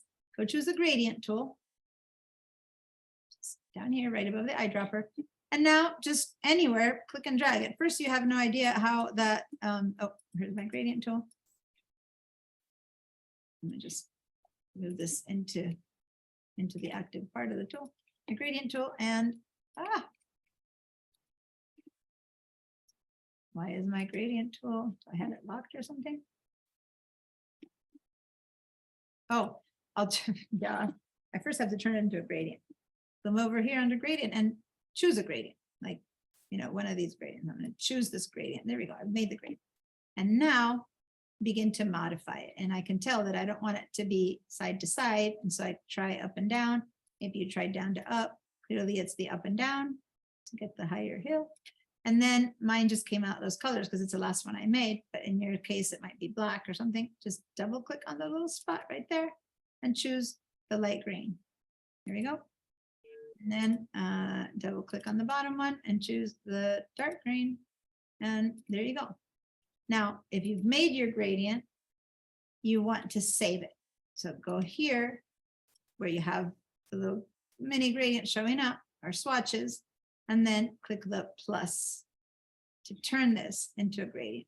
Click on the plus sign, give it the new name, and say, okay, I'm going to cancel because I already have one. But that's how you would create your new gradient. And now there you go. Now you have the new gradient. Okay. Now I'm going to so this is my first hill. Let me bring the second one over here. And I'm going to make it much bigger. And maybe that, I mean, at some point I'm going to have to later see if they work. But right now, maybe my gradient has to be more diagonal. I can go ahead and make another one, or I can just hold Option key and duplicate, right? And then make this one. So I'm Option key duplicating, and now I'm making the front one. Maybe this one has to be a bit fatter and lower, or this one has to be, I need to put it a little bit further over there. Maybe I need to make it have a different angle. Maybe it needs to be a fat, these are a bit too flat, so I make them have a different angle. Okay, so yeah, maybe this one goes over there. So I just play around with them. Again, if I didn't have these there, I would have to redo them myself, right? Now, one thing I'm noticing is that my gradient, when I start curving, it doesn't really go down to up in this one, for example. So I might want to reset the gradient for that one and then just have the gradient move a little bit more like this, so that it matches a bit better. But that, not get too picky. Now, if I think that that is good, then yay. Let's select them all 4. And I'm going to get rid of all the extras. And I'm not sure yet that I'm ready to have them be. Then we can still work with them. Like over here, I probably have to move this one up to have more of a little hill left for those trees. So if you don't cut them now, you still have a chance to play around with them. Or you can cut them now to get rid of this extra stuff. So I'm not sure if they're good or not, but they're bugging me. So I'm going to actually select all 4.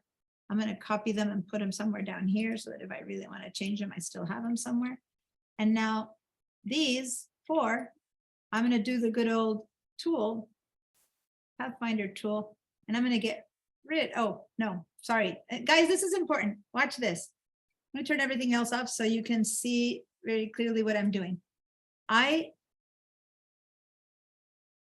want to not have all this stuff hanging around. So the best way to get rid of this extra stuff would be to actually make one more thing, a rectangle. Rectangle, that's the shape of what I want. And let me just put another color so you can see it. It's a completely different shape. It's the shape, okay? And now I select all of these guys. And now it makes it much easier to, with my option minus, to just start getting rid of anything that's not that shape. Boom. Right? And then when I turn off that, then I have my neatly cut hills. Does that make sense? Looks like I missed one little bit there. So I used an extra shape over these to give me that. Let me undo that. I missed a little tiny bit. Once again, grab your shape builder tool, make a shape. This is what you want to keep. And then with the shape builder tool on minus, I start dragging across what I don't want. I don't want that. I don't want that. I don't want that. And I didn't want that little tip. And what I'm left with is what I want. I didn't need this anymore. I can get rid of it, but it helped me make that thing work. Did that make sense, you guys, what I did there? I use what I know about the shape builder and the Pathfinder to help me get those shapes. Now, when I do that, I can't really move this one around much anymore, right? Because I don't have a hill. That's why I said, make sure that you're kind of happy with them first. Grab them and group them. And there you go. So now I have my hills. I left them here in case they were horrible. I'm gonna keep them there as a little extra. I'm gonna put them in the pasteboard just in case. But here are my hills, and I could be naming them here or not, but there we go. I have my hills. Good. If you have questions about what happened with the hills or the gradients, I mean, I can now select each one and make the gradient a little bit higher on this one, or load on that one to make some modifications. But if you have questions about that, ask me. I'm gonna start locking my things again that I had locked before. I had unlocked them when I was showing you stuff, just to not mess around. Did the hills work out for everyone? Now I think that my mountains need to go a little bit higher. I'm gonna unlock them both. And now maybe the way I made my hills, I probably needed a bit more space there. Now I can lock them again so I can see my mountains a bit better.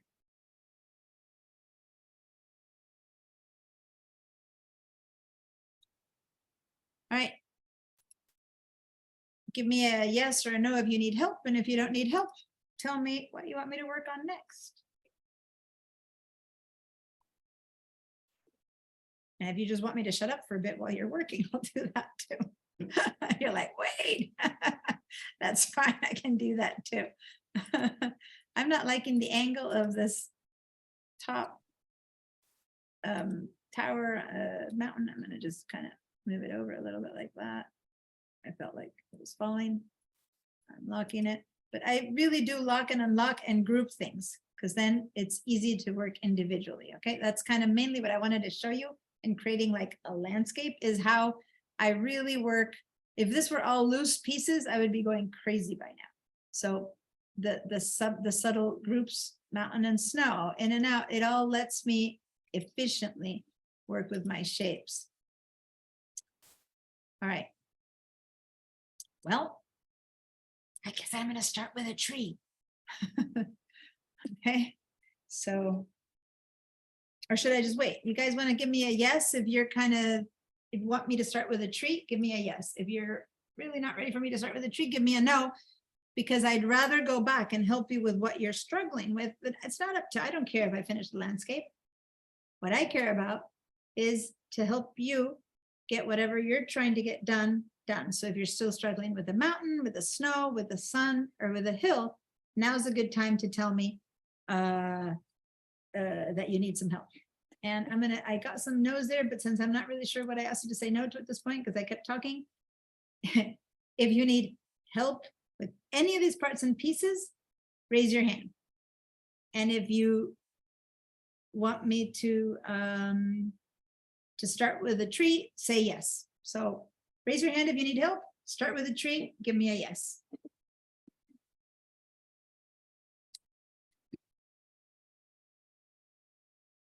My priority is to help you. If you've shared a lot of times and you feel embarrassed, don't. Keep letting me help you. But if I don't get any more like raised hands for help, I'll keep working on a tree. And if at any point, even if I'm making the tree, you want to talk about the sun or the snow, please call me and I'll interrupt and talk about the sun or the snow, because that is more important than the tree. Okay. Let me zoom in a little bit and let's look at these trees. And it looks like it's the first time they use something that's not a straight line there. Well, with the sun they did too. So it's basically a bunch of, this could be made with 4 triangles stacked one on top of the other, right? Except for the tip is a little bit off there, but it looks like we can just stack 4 triangles, which might be easier than drawing it because they seem to be pretty even. And if I draw it, the chance of me getting the spot in the exact spot would be different. So I'm going to do that. I'm going to make some triangles. And this time, instead of starting with a shape that's a triangle, I can draw it. You know what? It'll be easier to start with a shape that's a triangle in this case. So I'm going to start with I'm going to go and draw a polygon tool because we haven't done polygons too much.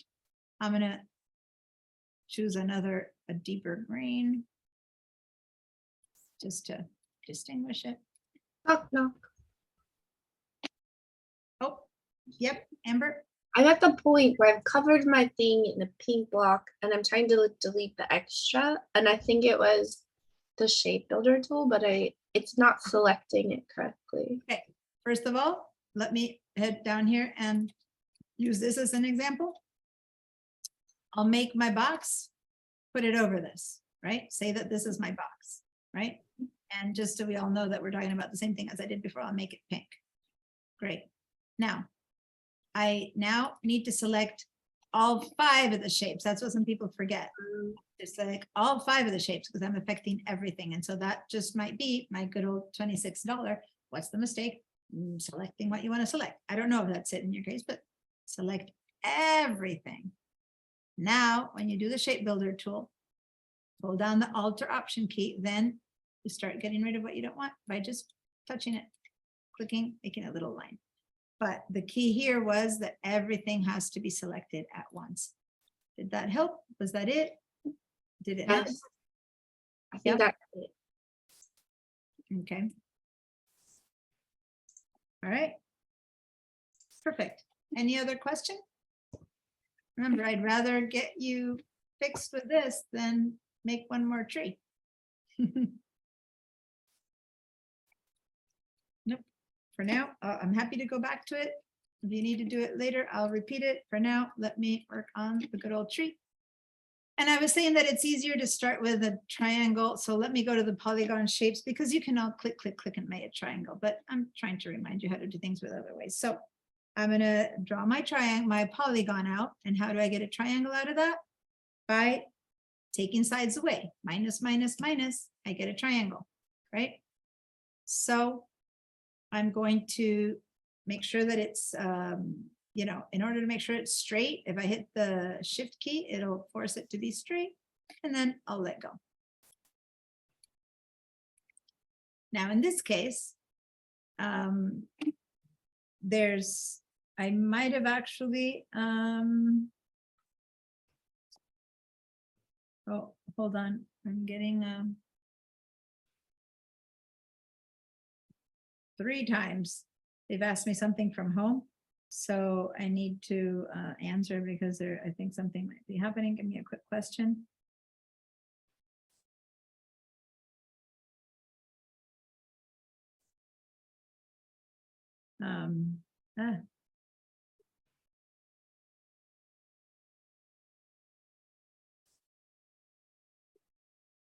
Okay, sorry. I might have made it a bit too wide in comparison with the angle. So maybe I should actually use my arrow key and select this one and bring it in a little bit. Selection tool, the white selection tool, and I'm gonna just pull it in, holding the shift key so that I don't like go all over the place. I'll put it in a bit. And then I'm going to select this one and pull it in a little bit again. Just because I think that angle is probably a bit more correct. And now I've got to get one in each color. So but first let's make the dark ones and then we'll make the light ones as a complete copy, right? So let's work with just make one tree in one color and then I'll work on it. Okay, so now I'm just going to duplicate. Hold down the Option key, duplicate. Hold down the Shift so it's exactly on top. Oh, looks like my angles weren't identical. Okay, do it again. Duplicate this one. How many times we have? 1, 2, 3. 1, 2, 3. And then the last one, I'm going to hold and pull it up, but this one I'm going to have to work on. So I'm probably going to have to add a little path, a little pointer there, and then pull it out, right? And pull it in. And I'm just kind of trying to imitate that shape that they have. I think this might have a little bit off in the center here. Maybe just select them all and center them. Center points. They are centered. I just created the shape by making it ad hoc. They're just not. I'm going to grab all these points. Look, I'm going to select just these. Just bring them all in a little bit, or maybe actually bring these out. That might be more like it. So I'm going to select those and bring them all up. Yeah, that looks a little bit more like it. Although my top one is much bigger. Anyway, trying to imitate someone else's design is always a bit harder than how you would make it yourself. But I'm going to get that shift, and that shift. Or maybe this one. Bring it down. Yeah. It's good enough. Put it up there a little bit. Put it up there. That's about it. I'm going to just call this one thing. And now I'm going to just grab all these, and what should you think is the best idea is probably to just combine them, right? Boom. That's my basic tree shape. But let me undo that, because if people talk about it later, I need to have that basic one. So I'm going to duplicate and leave it down here. All my different like pieces. I'm duplicating them. Oops. Select them all, copy them down here, and make a little copy of all my pieces in case someone has a question later. But now probably the best thing is to combine. Boom. Now how am I going to get that done? Is I'm going to do one exactly the same as this one. Copy in, if I can paste, or paste in place. Edit, paste in place. See? Now it's exactly on top. But this one I'm going to paint it with a slightly lighter green. Okay. So now if I were to show you, there's that, and there's this one, right? So what I need to do now, again, oh, watch guys, I'm going to again use an extra tool. I'm going to draw a shape. Watch. Okay, and in case you haven't been following, watch for a second. Here I have two identical trees. Okay, I have the green one and the dark green one. Dark green, light green on top. Two identical, one on top of the other, right? So think of what I just did with that pink shape. I'm going to do exactly the same thing. Now I'm going to first draw a shape that has these lines. So I'm going to go with something that starts over here, and then maybe over here, and then maybe it's hard to see the colors, but I'm just kind of drawing something a little bit off, right? And then I'm going to double click, double click, double click, double click, double click, and this is basically what I just drew. Now, why does this matter? This is gonna be equivalent to that pink box. And that's gonna be the line where my colors are going to turn from one to the other. And I actually need to select this shape because I need to first. This one was a straight one and it should be curved one probably. Just moving it out a little. Maybe it's a bit too curvy. But. So here's what I'm gonna do. This is not, it's snapping to the grid. I'm going to first work on and lock the green one, so nothing, the dark green one. I'm going to select these two, right? Select these two. I need to duplicate the purple, sorry. The purple, the blue. I'm going to get this blue 2 times. Okay. And I'm going to show you in a minute why I did that, but yeah, I'm going to keep this down there. Okay. So select these 2. I've locked the others so that they're not selectable, okay? These 2 won't be selectable. The only 2 that I'm selecting are these. All right, actually, I'll put the other one down there. Oh. Okay, cool. Select these 2. The green one, I messed it up here. I'm going to put this purple on top of the one that I'm going to change. There we go. I had messed up. Okay, like these 2. And now I'm going to get rid of the dark part of the tree. With this tool, I hover over this and I say, no, I don't want that. And I don't want that.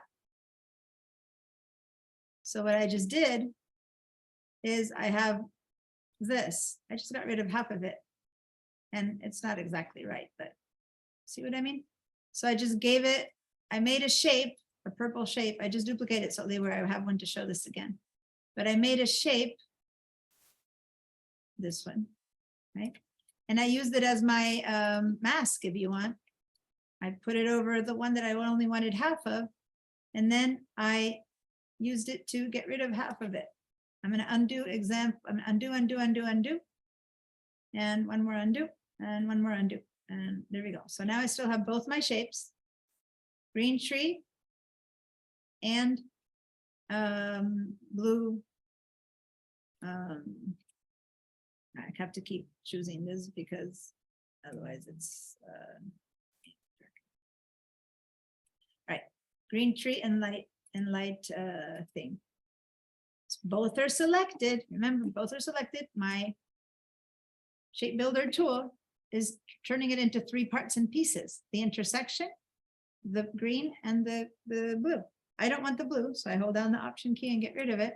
And I don't want the light green, hold down the Option or Alt and get rid of it. So that leaves me with, I kind of used it as a mask to cut this piece, right? And now, if I could either cut the bottom of the dark green or not, forget that. I'll just select both, group them. There's my, and there's my 2 parts of my tree. Okay, and I'm going to move this. I'm leaving the blue one. I'm not getting rid of it so I can show it in case we need to show it again. Group that, and that's my tree. Yay. My tree base. This will be a bit easier. Just make 2 rectangles, a dark one and then a lighter one on top. Make it be 1 tone of brown.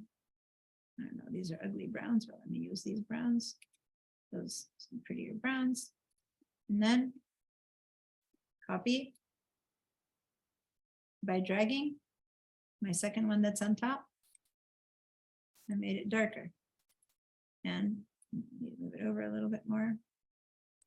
Make it smaller. I think the whole thing is I think I made it too fat. There you go. Select these 2, group these 2, and then group them together with a tree. And now I have a full-on tree. Oh, looks like there's a shadow circle too. Okay, let me make a circle.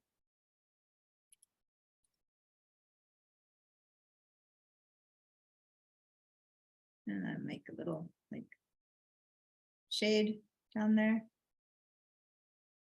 Seems about right. color it a third tone of green. Fourth tone of green. I think I'm gonna have to go and create the green for this one. For the interest of time, I'm gonna go ahead and, in the interest of time, I'm gonna go ahead and color it. Same one that I have there. And then put it under my tree. And now let me see. It might need to go up higher. Like, yay. And I think that one is a bit flatter. Like, yay. And now I select tree and shadow and group it. So here I have my tree. Boom, it's all one thing. And now from what I remember, it's just tons of the same tree put everywhere, right? So here's my initial tree and here's my tree parts. So I'm gonna leave these down here together with my hill parts so that if I need to, I can come back to them to show stuff. And there you go, here's one tree. And now basically hold down the Option key and begin to sprinkle them everywhere, right? So one was over here. One was over here. And anyway, just make your own little trees. But as they get further back, you got to make them smaller, right? Hold down the Option key to make them smaller and shift and that kind of thing. So I'm actually gonna undo that because I'm gonna make the front one bigger. And then that moves me the two in the back are the ones that are a bit smaller because perspective wise.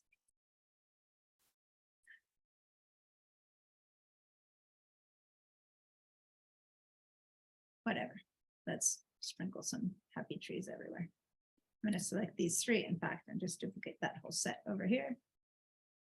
And then I don't have to imitate much. And then this whole set over here, make it all a bit smaller. And looks like that kind of does the job.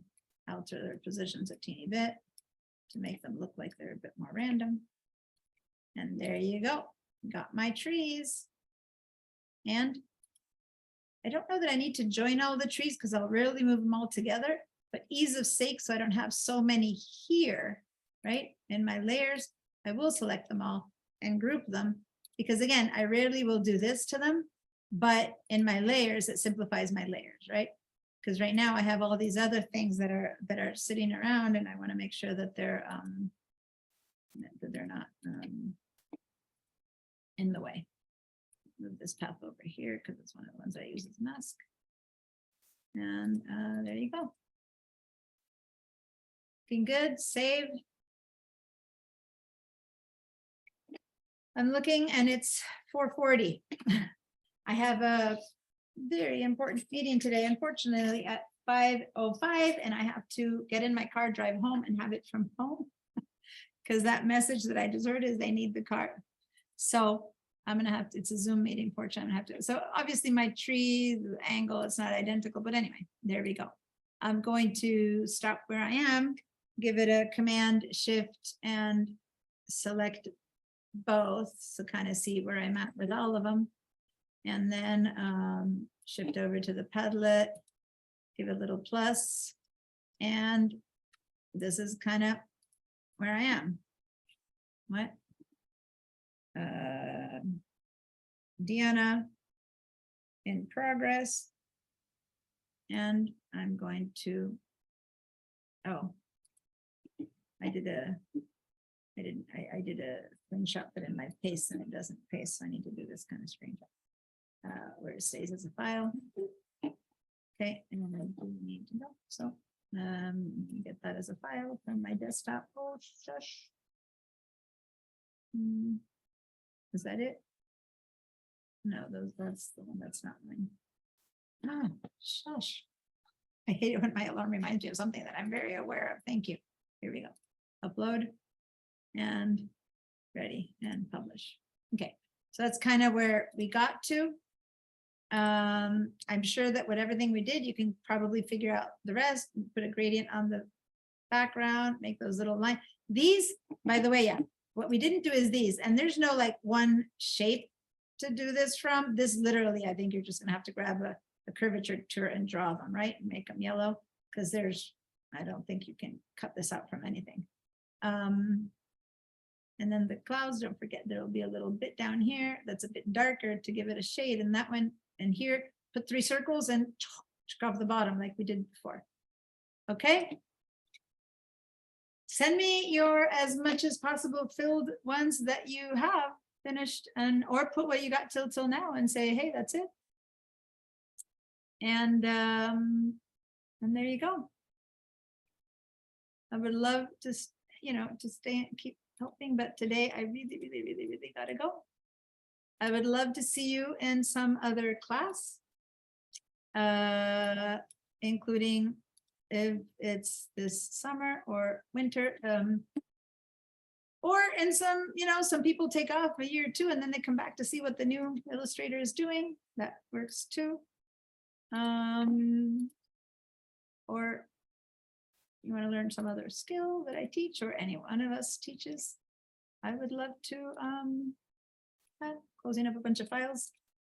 I would love to see you again. Okay.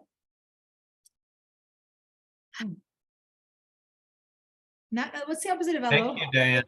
You're welcome. Is there something for saying goodbye that's not aloha in Hawaiian? Ciao. Ciao. That was in Spanish. Aputar. Thank you, Jessica. See you later. Bye, Fabio. Thank you, Bye, Diana. Bernard. Bye, Anna. See you in Photoshop. Moni, that's true. See you in Photoshop in the future, and tomorrow, digital design techniques, if any of you guys are in that class. Okay. Yeah, Moni. Bye. Bye. I hope to see you again.